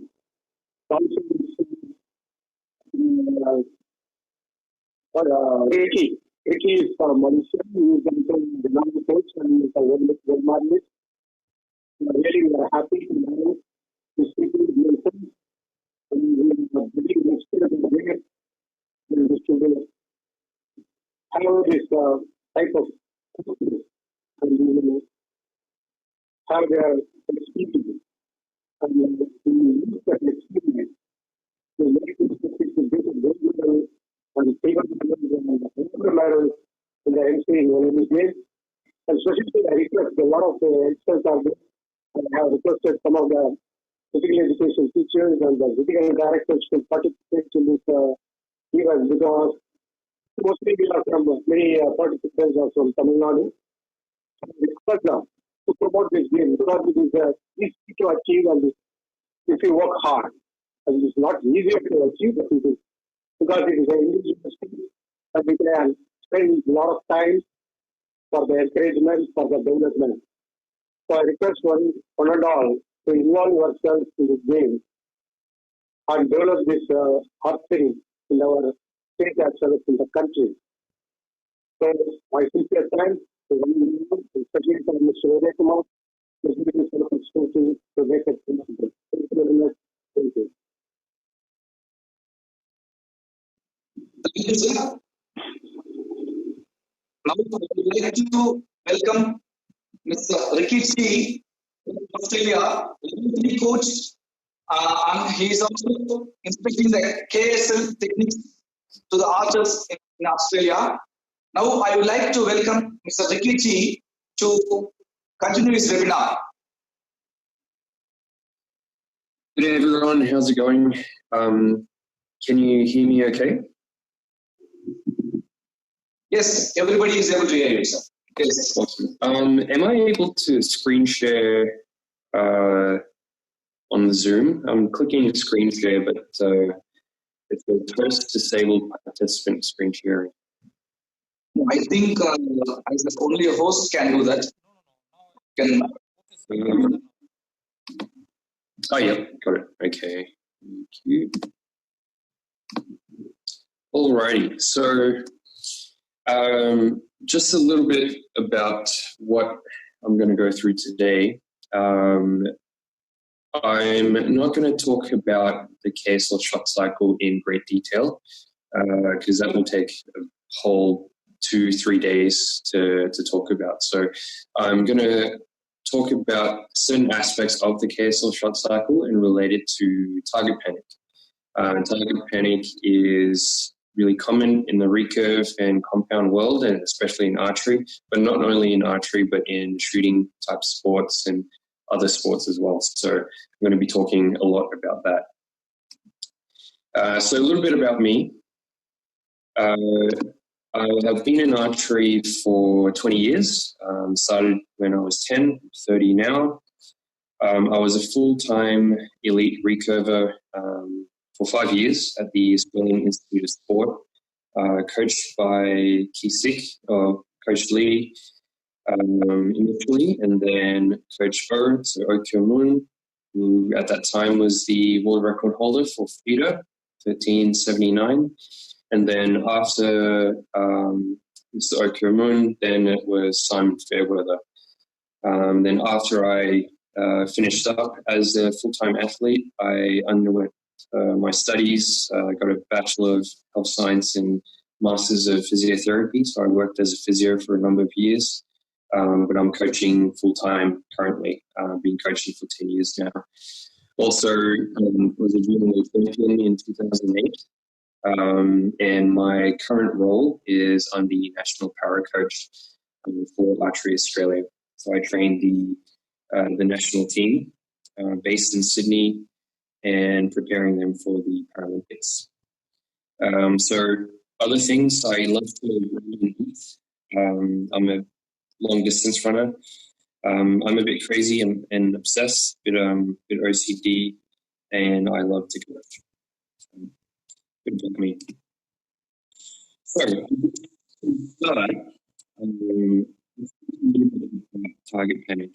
So what is target panic? First of all, to understand it, identify it, then examples of target panic, so symptoms that occur, or classify it, and then lastly, how to fix target panic.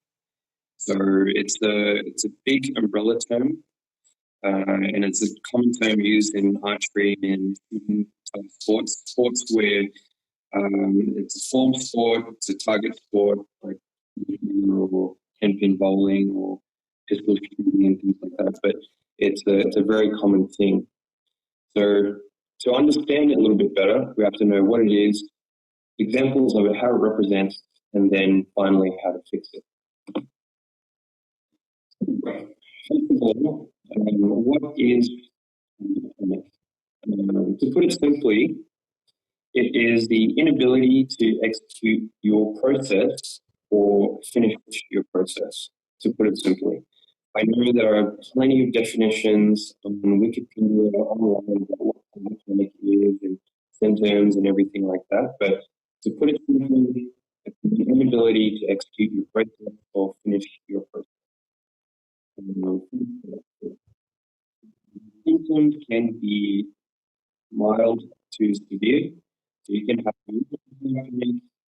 very severe target panic, and it can fluctuate. You can have now and then, and quite severe target panic later on. So it's probably starting to sound a little bit like a disease or a virus, and I think we can reassure you it's not a disease. It's a very common stage in an archer's career, more human response.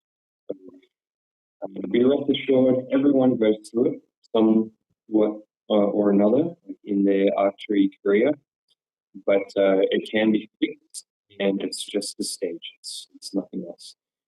So beware of fixes as well. So what I mean by that is fixes that kind of stop target panic from kind of making a big result or a big impact on your performance, but it's only a band-aid fix, which means it only occurs, or you can only fix it for about one competition or a couple of competitions, but the root problem is still there. So that's what the band-aid fix is called. So target panic can happen in recurve and compound as well. Basically, if there's a process to execute a shot, there can be target panic. And that happens in recurve, compound, presents in many different forms, which we'll talk about today as well. Okay, so let's rephrase target panic, because like I said, it's not a disease, it's a stage. What it is I classify it as NFP, not following process, and that's all it is. If for someone that labels themselves, I have target panic. I've bad case of target panic, developed target panic, almost like it's a disease, but it's just, I didn't follow process today, so I'm going to follow process next time. So we're going to label target panic from now on as NFP, not following process. So whenever I talk about NFP, you'll know what I'm talking about. All right, let's look in a little bit deeper into the process involved in archery. So it can be broken up into things. I'm going to be talking about the drawing phase of the shot cycle. Can everyone confirm that you can see my pointer? My mouse pointer? Yes. Can you see? Yes, Okay, yes, great. yes. Awesome. So this is the drawing phase of the shot cycle. So that's the setup, loading, anchor, kind of thing. Then you have holding, which I'm going to talk about at a later stage. And then you have the execution. So the execution is your expansion until you release and you follow through. Yep. So basically, 2 things: drawing, execution. Now, this is in many other sports as well, but I'll talk about it in a little bit. But the whole basis of this lecture today, we're talking about the shot process, because process is everything, right? Okay, so when you have bad cases of NFP, or when you are not following process, this is what happens. So we're looking at the top process. Once you draw your anchor, once you start your expansion, it has to expand until you finish a shot. So you expand, and the cookie goes up, you release, and you follow through, and you actually stop expanding once you finish a shot. Now, for someone that has that is not following process, the expansion stops pretty much right about where the clicker is. So this line here, I've drawn a line, represents the clicker. Yeah. The clicker will release or anything like that. It doesn't really matter so much what that line represents. Basically, once they start their expansion, it keeps going and it slows down right before the clicker. So then the clicker doesn't go off. Or you start expanding, and once it clicks, then you stop expanding. And you get what's called a forward release, where you'll kind of collapse and the arrow goes low or goes off the target or something like that. So another example of not following process is this one. So this is more common, I find, in national type archery tournaments and also international tournaments. A lot of top archers go through the same thing. But basically, they never actually reach their clicker. So they expand, but they stop or they slow down, and they never actually reach the clicker. And it can seem absolutely impossible for the clicker to go off. It just doesn't click at all. And the only time where they'll actually pull through the clicker or within the last 60 seconds of the timer. So they actually go on the time pressure and they just fling their hands because then the timer controls them. Yep. So typically these shooters will end up letting down quite a lot. Just, they'll draw up, they'll let down, they'll draw up, they'll let down, draw up, they'll let down, last 60 seconds, and they'll shoot the shots. So another type of archer that is not following process is they do what's called a reverse expansion. So they'll start expanding and then they'll start collapsing. So similar to the above, they'll end up letting down as well, but you actually see the arrow go forward through their clicker. The compound version of this is still the same. You'll have the bad cases of your release not going off, or you'll end up moving this line in the release aid going off. You'll actually move this line there, where immediately once your sight pin is in the goal, you hammer down on that release aid, or before your sight pin hits the goal, you'll hammer down on the release aid. So it's not actually starting your control at all, it's starting your execution at all. So it's very, very common. I see this all the time in Australia, all around the world, in Korea, in India, everywhere I see it. And it's a normal thing.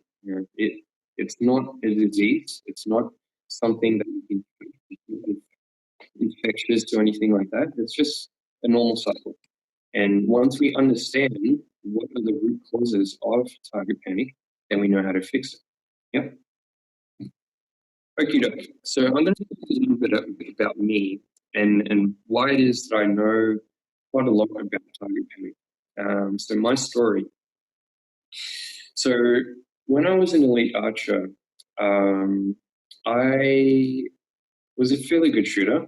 I wasn't the best. We definitely had better shooters than me when I was shooting. But I started having symptoms of not following process after an injury to my shoulder. So basically, when I was a junior, I started telling myself, like, I'm not going to shoot my shot unless it's perfect. So if I feel like something is slightly wrong, I'm going to let down, I'm going to start again. So I did that, and I shot quite well, but I became really tired. In the match play, it got to the point where I couldn't lift my bow anymore, so then I ended up trying to brief through my shot, and I injured my shoulder. My shoulder dislocated, and I missed the arrow. So because of that, every time I shot, I had this inherent fear of my shoulder giving out. And so I started laying down and I couldn't expand anymore.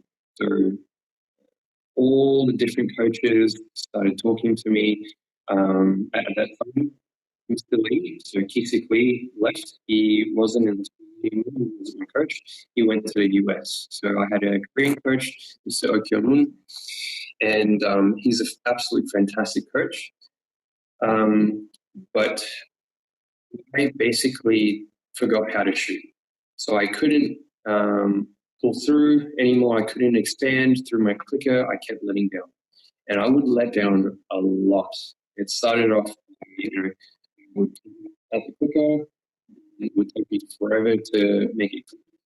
Then it would take, I couldn't even make it click to a point where I couldn't even draw the target, to a point where I couldn't even lift up my bow because I was so scared of shooting.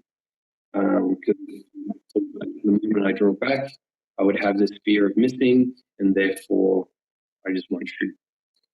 And for a long time. I've had this for 4 years with recurve, 2 years with compound, and it was debilitating to a point where it led to depression. I quit competitively. I underwent sport psychology, 4 years with different psychologists trying to help me through this. And it wasn't until a lecture that Coach Lee, he came back to Australia and did a lecture on the shot cycle, and I was familiar with it, but I didn't quite understand it. He did one lecture in one day, and it was a light bulb moment. And I'm going to explain why in a second, but he fixed my not following process in one day. So one day, that's all it took. 7 years with not following process with recurve and compound, he fixed in one day. And I've been applying this same understanding of process to everyone that I coach. And I'm glad to say that all my students all follow process. And if they don't, they know how to get back onto following process again. Like I said, it's a stage. It's not a term. I don't like labeling. It's not a disease. So, and besides that as well, I'm shooting again. I love shooting compound, indoor especially. So I go to Vegas quite a lot and shoot there quite a lot. I think it's the best tournament. If anyone wants to shoot the most fun tournament in the world, the Vegas indoor competition is the best. So, moving on. I said before, process is how you fix it, and process is the key, one step at a time. So I'm going to go to a video. A video. I'm going to stop my sharing. I'm going to start sharing a TED Talk. Oh, let's try that again. So, okie doke. So this TED Talk is, he talks about process. I want you to watch a little bit of it. It goes for 17 minutes and you can watch the whole thing, but I pretty much only want you to watch the first couple of minutes of it, just to relate it to what I'm about to talk about today. Everything in life is a negotiation. When you cross the street is a negotiation. Do this. And in so, by show of hands, how many of you believe you could replicate this image of Brad Pitt with just a pencil and piece of paper? Well, I'm going to show you how to do this. And in so doing, I'm going to give you the skill necessary to become a world-class artist. And it shouldn't take more than about 15 seconds. But before I do that, how many of you believe you could replicate this image of a solid gray square? Every one of us. And if you can make one gray square, you can make 2, 3, 9. Truth of the matter is, if you could make just one gray square, it'd be very difficult to argue that you couldn't make every gray square necessary to replicate the image in its entirety. And there you have it. I've just given you the skill necessary to become a world-class artist. Now, I know what you're thinking. That's not real art. Certainly wouldn't make me a world-class artist. So let me introduce you to Chuck Close. He's one of the highest earning artists in the entire world for decades, and he creates his art using this exact technique. You see, what stands between us and achieving even our most ambitious dreams has far less to do with possessing some magical skill or talent, and far more to do with how we approach problems and make decisions to solve them. And because of the continuous and compounding nature of all those millions of decisions that we face on a regular basis, even a marginal improvement in our process can have a huge impact on our end results. And I'll prove this to you by taking a look at the career of Novak Djokovic. Back in 2004, when he first became a professional tennis player, he was ranked 680th in the world. It wasn't until the end of his third year that he jumped up to be ranked third in the world. He went from making $250,000 a year to $5 million a year in prize money alone. And of course, he did this by winning more matches. In 2011, he became the #1 ranked men's tennis player in the world, started earning an average of $14 million a year in prize money alone, and winning a dominating 90% of his matches. Now, here's what's really interesting about all of these very impressive statistics. Novak doesn't control any of them. What he does control are all the tiny little decisions that he needs to make correctly along the way in order to move the probability in favor of him achieving these types of results. And we can quantify and track his progress in this area by taking a look at the percentage of points that he wins. Because in tennis, the typical point involves 1 to maybe 3 decisions. I like to refer to this as his decision success rate. So back when he was winning about 49% of the matches he was playing, he was winning about 49% of the points he played. Then to jump up, become #3 in the world, and actually earn $5 million a year for swinging a racket, he had to improve his decision success rate to just 52%. Then to become not just #1, but maybe one of the greatest players to ever play the game, he had to improve his decision success rate to just 55%. Now, I keep using this word just. I don't want to imply this is easy to do. Clearly it's not. But the type of marginal improvements that I'm talking about are easily achievable by every single one of us in this room. And I'll show you what I mean. From kindergarten all the way through to my high school graduation, yes, that's high school graduation for me, every one of my report cards basically said the same thing. Stephen's a very bright young boy. If only he would just settle down and focus. What they didn't realize was I wanted that even more than they wanted it for me. I just couldn't. And so from kindergarten straight through the second year of college, I was a really consistent C minus student. But then going into my junior year at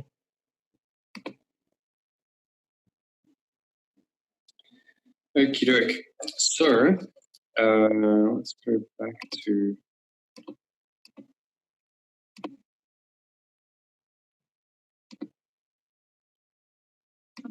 alrighty.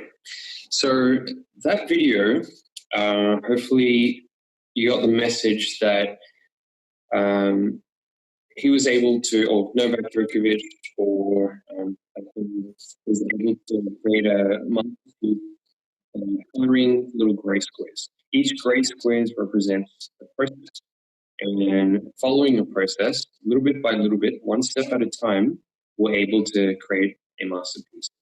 That will resonate a lot today in what I'm about to talk about.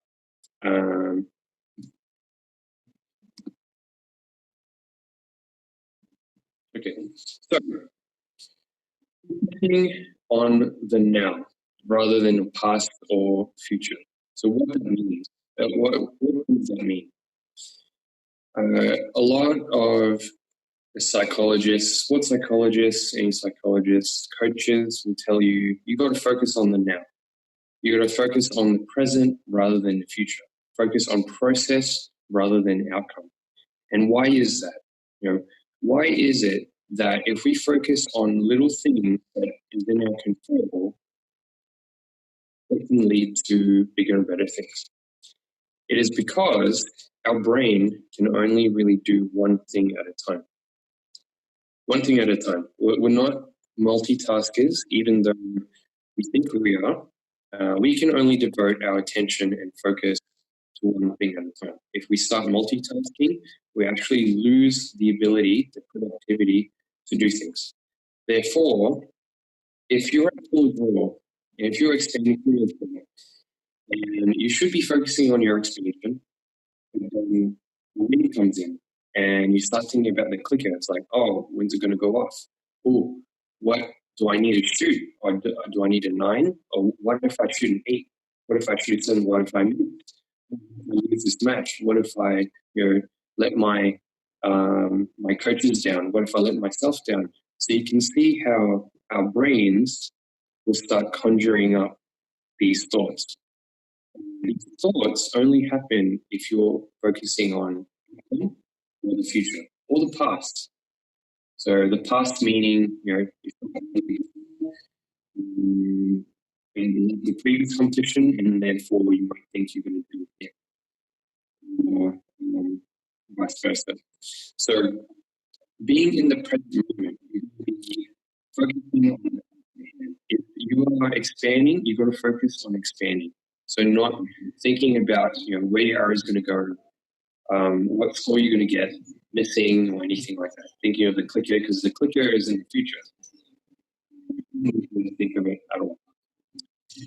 So when you make one decision and one action, and that means if you decide to start your expansion, you're ready, you're at full draw, you're like, okay, I'm ready to start, and you start, when you do another thing, which means it leads to your lead, leads to your follow through. Yep. If you think 2 steps ahead, and then if you think of your next shot, whilst you're at full draw, whilst you still need to think of your expansion, you can't guarantee that it's going to happen. Yep. So this is what I'm getting here. We need to focus on one step at a time and one thing at a time. Okie doke. So more on the KSL shot cycle. So it's a process that made me enjoy archery again. And when Coach Lee talked to me about holding and about expanding and the concept of following process, it clicked in my mind. It's because I knew it. He taught me before, but it didn't quite sink in. And I was able to recall that information from when he first started coaching me to the seminar that I was in. And it clicked in my mind. I finally understood all the years of when it happened. So the KSL shot cycle, a number of steps. So we got set up, drawing, loading, anchor, transfer, holding. I put it in bold letters because we're going to talk about it. Expand and aim and follow through. So notice that I didn't include release in there anyway. I'm going to explain why in a little bit. The release is a subconscious step. You shouldn't really be thinking of that. So a simplified version of this, because that's a lot of steps to think of, is set up, loading, anchor, transfer, and expand, follow through. So the end replaces holding. And so what holding is it's a bridge. It's a transition from your drawing phase of the shot cycle, and the execution phase of your shot cycle. So you do your little steps, getting to the point where you're anchoring and you're ready to shoot your shot now, and making that decision to start your expansion, and from there focusing on your expansion until it happens. That is key. That is following process. Yep.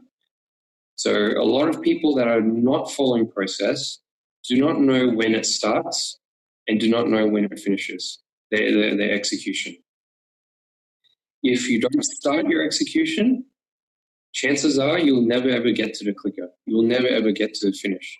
Yep. You're just hoping that everything just happens. But if you start, if you know when you start, you make a conscious decision to start expanding, then there will be a finish. Because once there is a start, there is definitely a finish. Yep. The problem that I had was I started my expansion somewhere here. I started just my shot process the moment I started drawing, and anytime my clicker went off, didn't matter whether I wasn't at anchor or I wasn't at setup or anything like that, I would just shoot the arrow. How many of you cannot shoot the arrow properly without a clicker? And there might be some of you might be thinking, oh yeah, when I shoot without a clicker, I can't actually aim in the middle. Like I aim a little bit, or I never actually get to my clicker, or I'll just forward release, and before I get to anchor, I'll just let go and I'll just release. Yeah. If you do not have a start of your expansion, that will happen every single time. Yep. Because true process is this. Yep.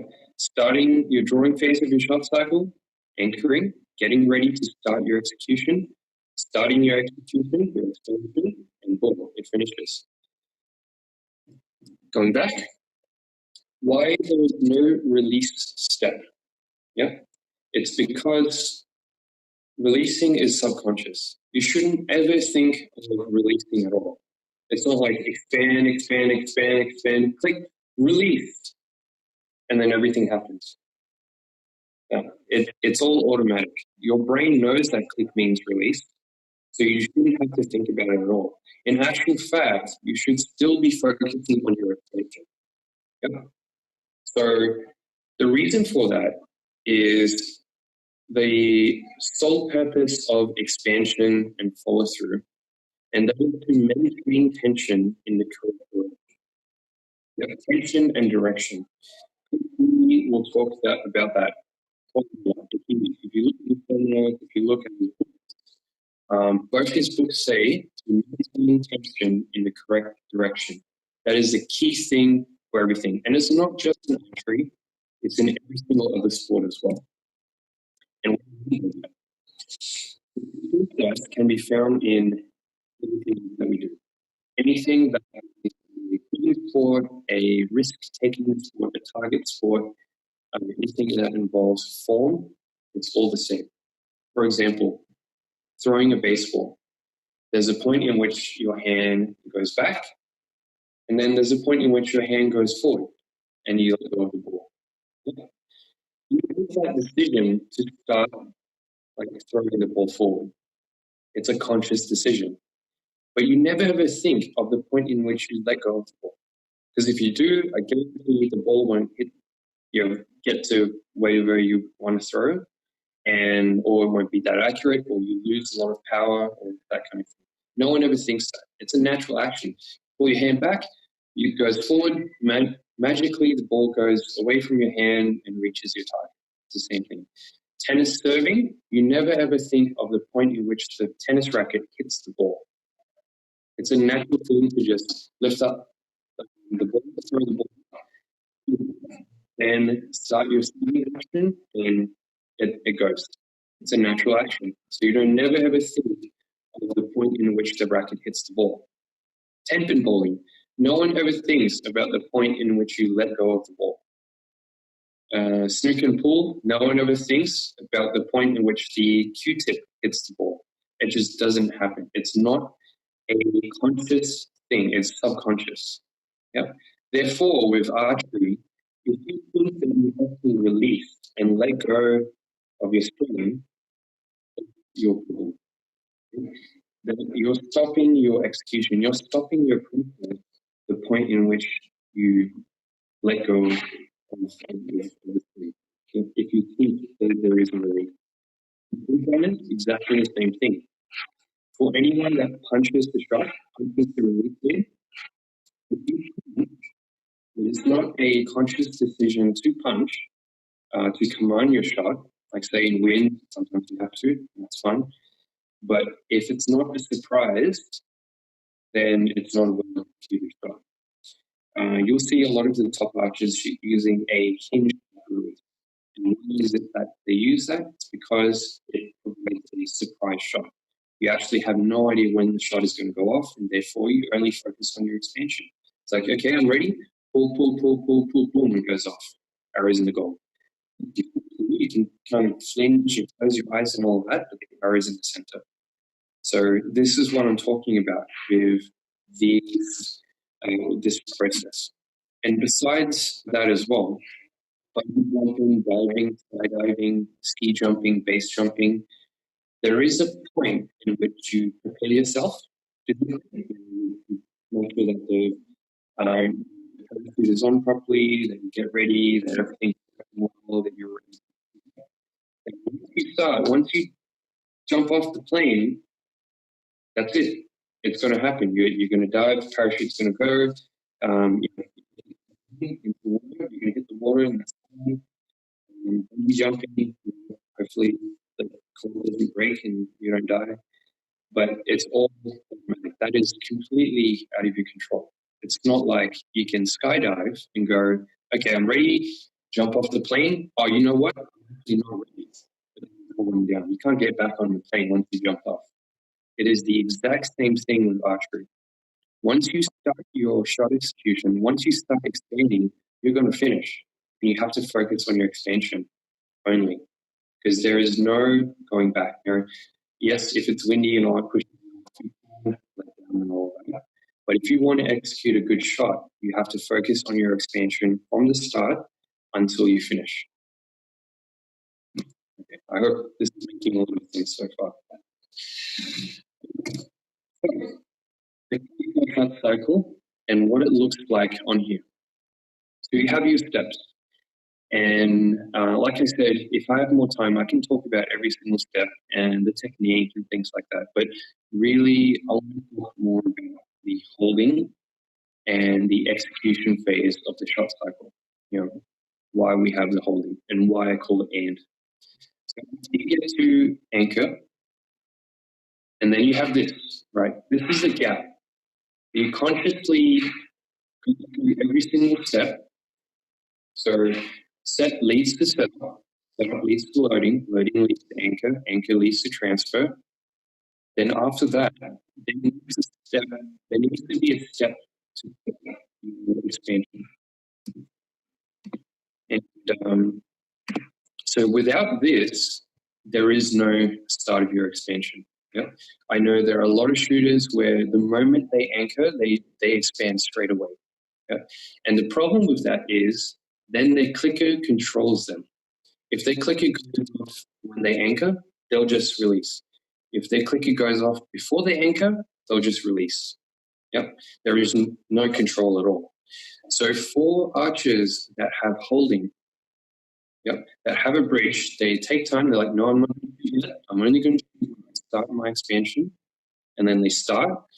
They can control their clicker really, really well. And if the clicker goes off beforehand, they can still shoot the shot. You see a lot of the American archers, the clicker goes off as they anchor. It's fine. They can still shoot the shot. A lot of other shooters that I see, the moment that the clicker goes off, they have to let down. They cannot physically shoot without their clicker. And this is a big, big problem. If any of my students cannot shoot without their clicker, I 100% know that they are not following process. And then I address it. Yep. So it's the conscious stage of the shot cycle, subconscious stage of the shot cycle. And I don't mean subconscious as in like you just think of nothing and you just relax and do nothing. You have to think of something. And as long as it's one thing and that's your expansion, then it's okay. Yep. Subconscious means thinking of one thing. Everything else is automatic, so you think of one thing. And that is your expansion. Once you start expanding, you just keep going, finish. And somewhere in between, your clicking goes off and you release. But you still focus on continuing your expansion. Yep. Tension in the correct direction. The direction is towards a target, towards the goal, and you maintain your tension the whole time until you finish the shot. That is a key, that is the essence of that. And Coach Lee taught me that again, it clicked in my mind. Yep. There's one stage in Korea where I already had a problem with not following process and letting down quite a lot. And in his accent, he said, I kept letting down. And he said, Lich, what are you doing? So I just didn't feel right. It's like, just command your expansion. Command your expansion. I was like, oh, okay. So I came up and I thought, I wonder what happens if it doesn't feel right, I still expand. So I choose when to expand and I still expand. So I was uncomfortable. This is going, and I was like, stuff it. I'm just going to expand. What's the worst that could happen? So I expand, boom, 9. Like, oh, okay. That's pretty good. Let's try that again. Come up, feel uncomfortable. Okay, expand, 10. So I kept doing that. I had no idea what it was. I didn't know it was a thing. I didn't fully understand that side of the process. But it kind of clicked in my mind again once I went to the Fletcher that there was that period where I actually took the holding. So there was a step in which I chose to expand. I started my shot execution. Yep. Okie doke. What now? How do I fix not following process? How do I treat this? It's very simple. We need to FP, follow process. If you do not follow process, this will not work. If coaches or psychologists say, oh, you need to be calm, you need to relax, that is not realistic. In competition, we're going to be stressed. We're going to be under duress. We're going to be anxious. A lot of the sports psychologists that were helping me kept saying, your heart rate is too high. 180 beats per minute on the shooting line is too high. Whenever you're stressed and all that, that means you're going to shoot badly. But it wasn't until I accepted that competitions is fun. Like, we need to be stressed, but if we follow process, we actually need pressure. We need that anxiety to shoot better.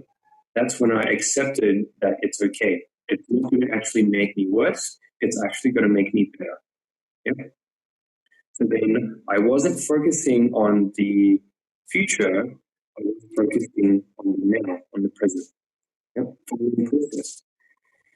So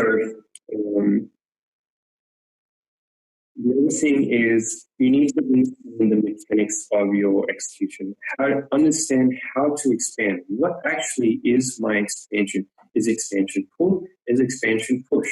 Is expansion the combination of the two? is my expansion, using my back, twisting. It can be anything. I know there are a lot of coaches that say, oh, you have to expand this way. And that may be the case. But in essence, as long as you understand how you're going to expand, and that expansion leads to your cookie going off, your hands moving forward and back, and that's fine. Yeah, it will work. Yeah, understand the motion, understand what it feels like to expand until you finish your shot. 100%. What you need to do is establish when is the start of your expansion and when is the finish. Yep. If you have a start and you have no finish, you'll probably finish before you actually finish, which means at the click or before the click. And if you have any problems with timing of the clicker, timing is too long, or you start forward releasing or anything like that. Forward releasing is not mechanical, is not physical, it's mental. If anyone is at full draw, and I was to cut the string, through 100%. You pull back 40 pounds, I cut the string, you're releasing, you follow through with 40 pounds of pressure. It will look the same as if you release. Therefore, no one can say that, I forward released because the tension wasn't in my back. That is not the case at all. You forward released because you didn't maintain tension in the correct direction. You did not focus on your expansion through the shot until you finish. Okay. So the thing is to practice. Yeah. Practice until you become an expert at it. Break it down, visualize, make it easy at first. Start off short distance, or maybe not even shooting a bow, maybe air drawing, and I'll talk about air drawing in a second. But make it short distance, focus on your expansion, commanding your expansion, knowing when to start your expansion until finish. And when you can do it a certain amount of times, I always giving a number, 72 hours for the linking round, then make it harder. Move the target back, put a target face on it, move it to 70 meters, start scoring. Put a bet on it. Say, okay, $50. If I don't follow my process 100%, you keep the $50. If I do, then I keep the $50. Make it harder. So let's talk about air drawing. And this is something that I should be able to tell whether anyone is following just by air drawing. Yeah. So we're all going to do this. Let's give a little space. And I should be able to see nearly everyone. So no bow or anything. Go through our drawing action. Then expand and follow through. Everyone do that for me.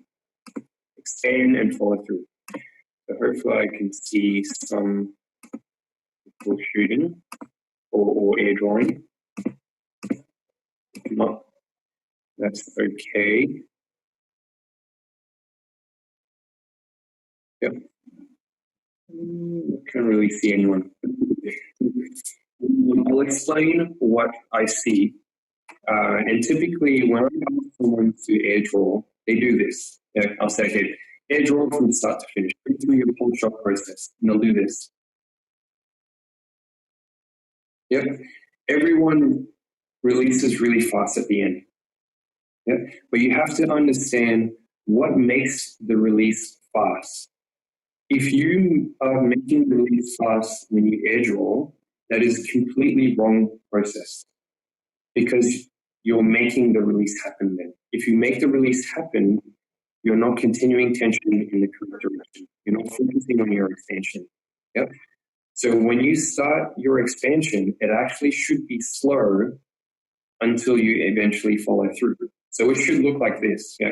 If I'm actually following my process to the T without the bow by air drawing, it should look like this. I go through all my steps. Then when I'm ready, start my expansion, finish. Yep. So if you want to fill out. Why it is slow is because in our heads, that's what we're doing. Yeah.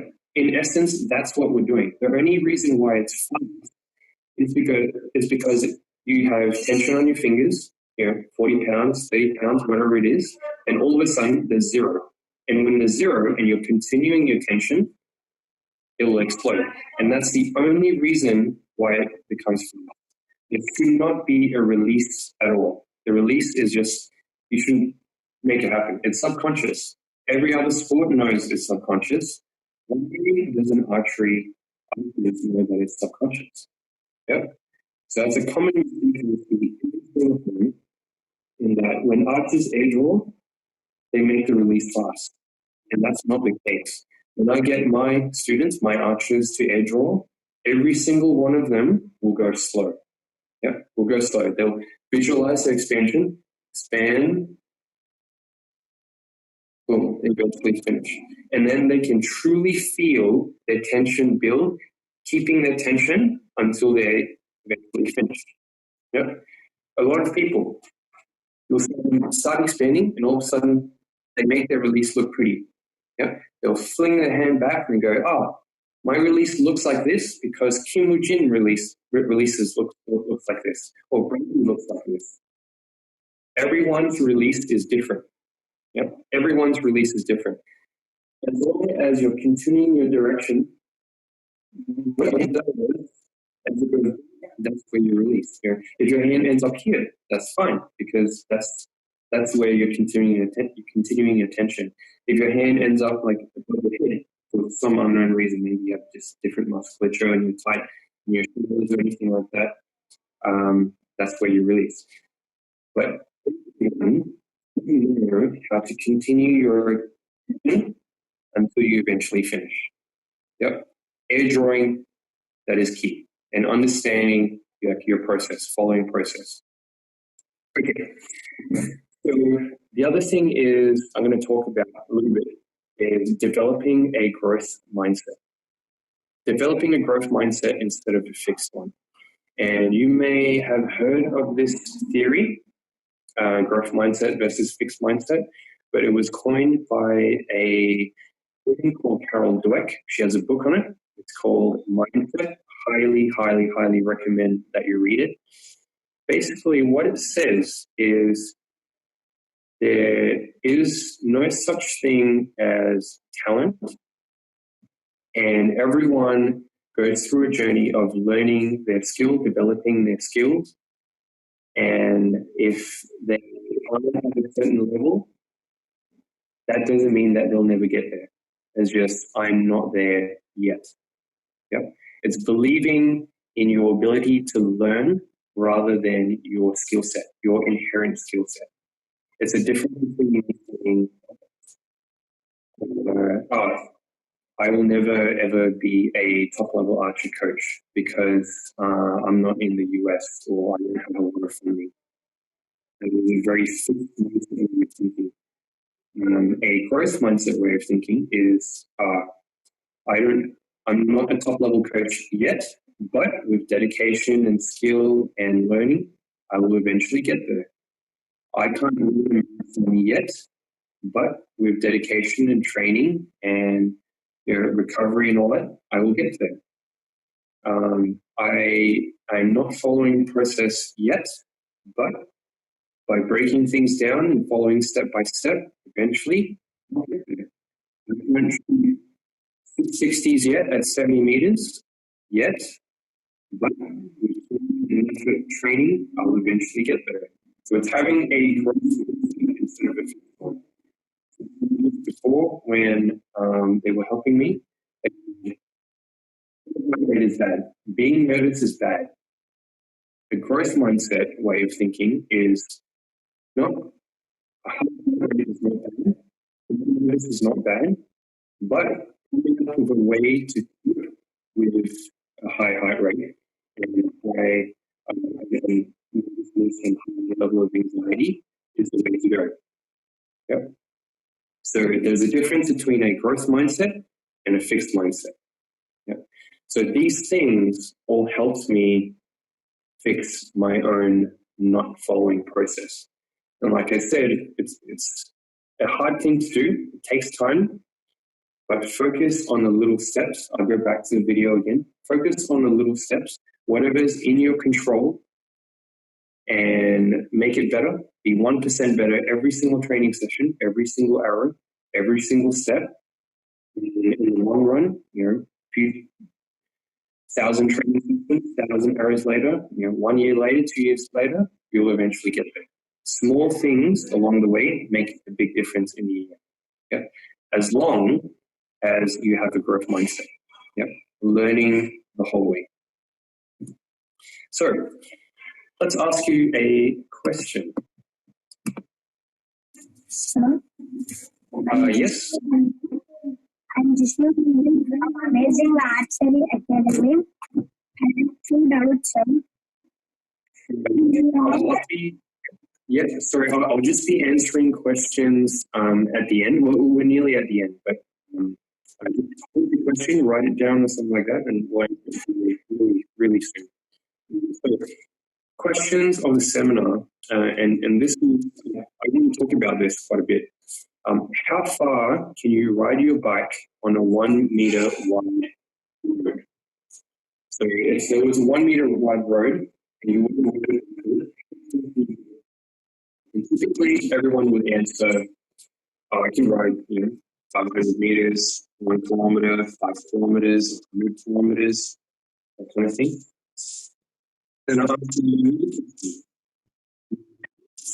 can you ride the platform if it was raised 50 stories into the air? 50 stories means, 300 meters into the air. Then everyone's response changes. Why it changes? And they'll say, I can't ride that far because I'll fall off or I could die. That kind of thing. Then looking at it deeper, the action is completely the same. It's the same action, it's the same bike, it's the same action. The reason why everyone changes their response is because of the consequence. There's a higher consequence, there's a higher risk. Yep. So because of the risk, it changes our decision because we think of the future, we think of the outcome rather than the process. Yep. So when you compete, right, practice versus competition, what is the difference between practice and competition? Competition is harder because it matters. Every action matters. It is virtually the same action. The only difference is there is consequence. If we acknowledge and accept the consequence, the hours do matter, but the only way to move forward is we follow on our process. We take it 1 hour at a time, one process at a time, one step at a time, then we can move ahead. 6 hours later, I'm still following process. 71 hours later, I followed process for 71 hours in a row. What's another one? It's fine. So we can do that. So I'm going to finish up with this quote. It's by a philosopher named Chuang Tzu. So he says, when an archer is shooting for nothing, he has all his skill. If he shoots for a brass buckle, he is already nervous. If he shoots for a prize of gold, he goes blind. Or sees 2 targets, he is out of his mind. His skill has not changed, but the prize divides him. He cares. He thinks more of winning than of shooting. The need to win drains him of his power. That means he focuses on outcome rather than on process. We've drummed in everyone how important focusing on the process is and understanding when your shot execution starts and finishes. Because like I said, target panic is not a disease. Basically, you're just not following process. You follow the process, you won't have target panic. Thank you very much. All right, so let's ask questions now.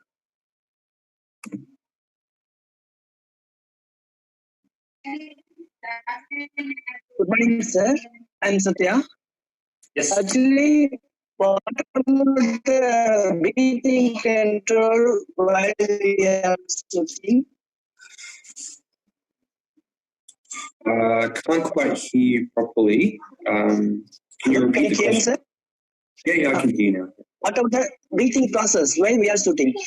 We have to control the breath, or we have to exhale the breath for half hour. How to do, sir? Are you talking about when? Breathing. I don't quite understand. Actually, how to control our breath while shooting? Oh, breathing. Okay. So if you have to think of your breathing while you're shooting, that's one step too many already. So, for example, no one is thinking about their breathing now. Yep. If I tell you, you have to focus on your breathing when you're shooting, and you focus on your breathing, I'm making you shoot worse because I'm making you think of more than one thing. Yep. But in essence, you have to hold your breath. Hold your breath when you're expanding.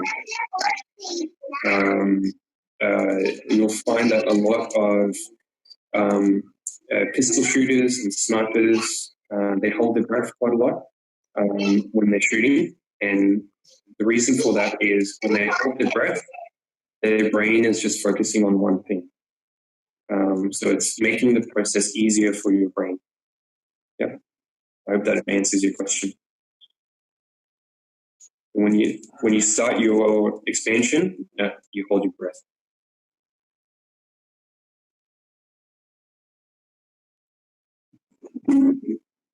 Thank you for your session. Okay, sir. Thank you.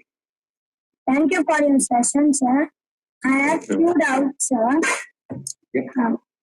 First doubt is, the larger we hold, the sharper our aim is, or do we have ideal time limit for hold? An ideal time, that's a really good question. Really good question. So everyone is absolutely different in the time of holding. Yep. Some people will take half second, some people will take 3 seconds, some people take 7 seconds. In essence, all you are really doing is calming your mind and getting ready, keyword, getting ready to start your expansion. If your mind is clouded, you have to wait until it settles down and then you get ready. Yep. So it doesn't matter how long it takes. It can take 7 seconds, it can take 10 seconds. But if you're getting ready to start your expansion, however long it takes is fine. Obviously, the quicker it is, the more efficient you are. So, like say, for example, Brady and Kim Woo-jin and everything like all the top level shooters, they get to holding in a really short period of time. But there will be times in which they take longer. So times in which they're a little bit more stressed, they're a bit more agitated in their head, and so they take a little bit longer. Like they settle down, they're like, okay, I'm ready. Okay, expand. So that time is key. Yeah? As long as you're giving it time to start your expansion, then you'll find. I hope that answers your question. Very good question. Thank you. Thank you, sir. Another question is made from me. Can you share any bow maintenance tips? Sorry, what was that? What tips? Bow maintenance tips, sir. Bow maintenance tips. I guess that's a hard one. I can talk into bow maintenance quite a lot, but you have to treat your bow as if it is part of you, part of your tools and everything like that. So whenever, like say if you get funded and you receive a bow from the Indian government or an archery school or your parents or anything like that, you have to treat it as if you bought it yourself. You've earned it with your the chores that you're doing, with your money, that kind of thing. You have to absolutely love your bow. Because if you treat it like it's nothing, chances are it means nothing to you. But if it means something to you, you will look after it really well. You'll clean it, you'll make sure that everything is like dust-free and in good condition and everything like that. So I would say bone maintenance, treat it as if it means something to you. Okay, Vicky, I have a question for you. Yeah, sure. I have a question for you. While aiming the target, opening our both eyes and shooting, opening our both eyes and shooting, closing one of our eyes, which gives us more advantage in shooting action. Yeah, so I think it all depends on whether you're left or right eye dominant. So for myself, I am left eye dominant, right-handed. That's why I have to use my right eye. And I actually trained myself to start using my right eye more. And it is possible, it just takes time and practice. I am a firm believer in opening both eyes to shoot because of balance, of depth perception. So when you open both eyes, you can see depth a lot better. And when you can see depth a lot better, you can have better balance and you can have better awareness of where you are in space. But if you close one eye, one thing is you tense up the muscles in your face, so you end up using more muscles. And there is a correlation between how tense your face is and how much energy you use to shoot your shot. Now, ideally, the less tension, the better. That's why I highly encourage opening both eyes rather than closing one eye. But if you have really strong eye dominance issues, then closing one eye would be better. I would always go of hand dominance rather than eye dominance. Okay, that was informative. Excuse me, I have a question.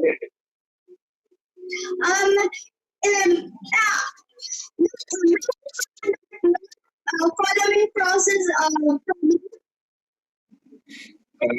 Good question. So I reckon not everyone will go through it, but eventually, at some stage in your archery career, you will have some sort of problems with that. It just depends on the competition, what level you're at. So say, for example, if you have a lot of expectation on you, you have to perform well, you represent India in your first Olympics, there's a lot of pressure on your shoulders. And then instead of following process, you end up thinking of what happens if you win a gold medal, or what happens if you shoot badly, or what happens if I'm going to stick today, what happens if I don't shoot well, will I get kicked out of the squad, or I have tummy aches today, I can't shoot well, and I can't make the Olympic trials with the team and that kind of thing. Then at some stage or rather, you will eventually come to a stage where you won't follow process. But it's knowing what to do when that happens and preparing for that is what matters. So I believe it's just a stage. That's why. We'll take a last question. Anyone more? Yes, sir, we have to. Sir, how to train our mind to become stronger in mental side of archery? Yep. So be stronger at following your process. Yeah, and you can challenge that. So, for example, I'm a little crazy. I put up a metal plate with a hole cut in it, around about that big, thick metal plate, and I'll put it on the target, and I'll ask my archers to hit the middle. And there's inherent risk there. It's a consequence, because if they don't hit the middle, they hit the metal plate and they break an arrow. They don't want to break arrows because it's expensive. But because I'm adding that level of fear in there, that consequence, that makes them think of outcome rather than on process. And there are many ways of doing that, but you need to challenge your process. Once you have a process, it's now trying to distract yourself from that. And the more you distract yourself, the better you get at it. Yeah. I hope that answers your question. Yes. Yes, also, sir. Hi, sir. I am PT Akshan Riju from Amazing Archery Group. I am doubt how to adjust the sight from according to the distance. To put it simply, if your arrows go, you follow your arrows. So if your arrows go high, you move it high. Your arrows go low. Okay, next question. I mean, this is cross question, sir. Hello. Yes. Hello, Mr. Ricky. Okay. Hello. Yes. Can you hear me? Okay. Welcome, Mr. Ricky. I'm thankful to you. You've given us a very nice session. I had one simple doubt. Mm-hmm. In your fixing, how to fix your NFP, I read a sentence that reduce the distraction initially, then progressively increase the distraction. Yes. This point I couldn't get it clearly. Okay. So what does it mean? Yep. So when you reduce the distractions, that is essentially to get them on the process. If you have too many distractions and they can't follow process, you need to make it simple for them so that they can follow process. Once they start following process, then you increase the distractions. You increase the distractions just to make them mentally stronger. And you make them mentally stronger by forcing them to follow process, even though there are distractions there. Yep. But you have to simplify it first. So reduce the distractions. They're following process, great. They understand their shot cycle, they're expanding properly, that kind of thing, great. Then you make it harder and harder and harder. Okay. Is it only for recall? Everything. Yep. Okay. I have talked to divers as well. So like springboard divers, I've talked to pistol shooters, I've talked to 10-pin bowlers about this. Every sport is all the same. This process is everywhere. And do we get a constant release in, as you said, there is no release step in a short cycle. Yeah. You told us to keep expanding. Will we get a consistent release on that? Is it possible, or we have I would say initially you have to train the release. So if you're fresh, if you haven't shot an arrow in your life, then you have to train the release. Yeah, you have to know that releasing means relaxing the fingers and then the arrow goes. But once your brain knows that, and it's like, okay, I understand how to release now, then all the focus should just be on the expansion. It should just happen. Okay. Thank you very much. No worries. Thank you, Ricky. That was an interesting session. Yes. Now I would like to welcome our Chief Coach and Director of Legal and Academics, to give a thanks speech. Yeah, thank you, Kishore. Thank you. Welcome everybody for this webinar, and I'm privileged to speak and honor that Kim Coach accepting my invitation. And Richie, actually, I have been training with Richie with my coach Kiskali in Australia. Yes, it's an honor for us to be in our webinar. And thank you, Richie. Thank you very much for your thing. And I was very much delighted, and our actually all the archers and coaches, and we'll be very grateful actually to you be here and honor us webinar, international webinar. Thank you very much. And it will be you have thank you. You have questions, all our doubts and everything. I hope all the archers has enjoyed this webinar. And things are coach, both of the coaches speakers was technically you have told everything that what our coach Kiskali has done, and I'm also training in that with all my archers. It's a pleasure to have you in our webinar. Thank you, Richie. Thank you very much. And all the archers, coaches, and physiotherapists, as this morning session is over. It will be a very interesting session in the afternoon that our mind coaches is coming inside, And one from Dr. Kumaran is coming from Malaysia, and he is telling about the Kriya Practic and how to reduce your injuries in the process. And it will be very fine, and a lot of announcements is coming for archers. It's upcoming months that we are going to conduct a prize money tournament like that. Our CFO is going to tell. And once again, thank you all the participants and speakers, and especially Maga Singh sir, and accepting our invitation. And he is inaugurated our webinar. And I thank very thankful to our mentor, Mr. Martin Sudhakar sir, because he has been with us for a long time, and he is guiding us, and he is guiding our academy to the next level. And by his blessings, I think we'll be going to the next level to Olympics. I thank Richie to come to India in January. I think we'll be conducting a prize money tournament. Welcome to India, Richie, and bring your archers also. It will be a huge prize money tournament, and we are going to play. We are planning actually. So once the COVID is over, and it will be happened, I welcome once again, and thank you, Richie. Thank you for very much for all the things you have done and things to us. Thank you very much. Thank you. And we'll be seeing in the session by 3 o'clock, I'm thinking. Kishore is 3 o'clock we are going to start. Yes. Thank you very much, Kishore. Thank you very much. Thank you to all. I'm hopeful that everybody will be logging in by 3 o'clock. Thank you. See you later. Bye. See you later. Thank you. Thank you all. Thank you all. Thank you all. Thank you. Yes, just a minute. All the archers, எல்லாருமே just listen. நீங்க நிறைய பேர் இப்போ morning செஷன்ல வந்து mind பத்தி competition போகும்போது நம்ம எப்படி இருக்கணும், காம்படிஷனுக்கு அப்புறம் நம்ம எப்படி இருக்கணும், நிறைய கேள்விகள்லாம் வச்சிங்க. இவ்வளவு நேரம் இங்கிலீஷ்லேயே போயிடுச்சு, நான் தமிழ்ல சொல்லலாம்னு டிசைட் பண்ணேன். அந்த கேள்வி எல்லாமே நீங்க எழுதி வச்சுக்கோங்க.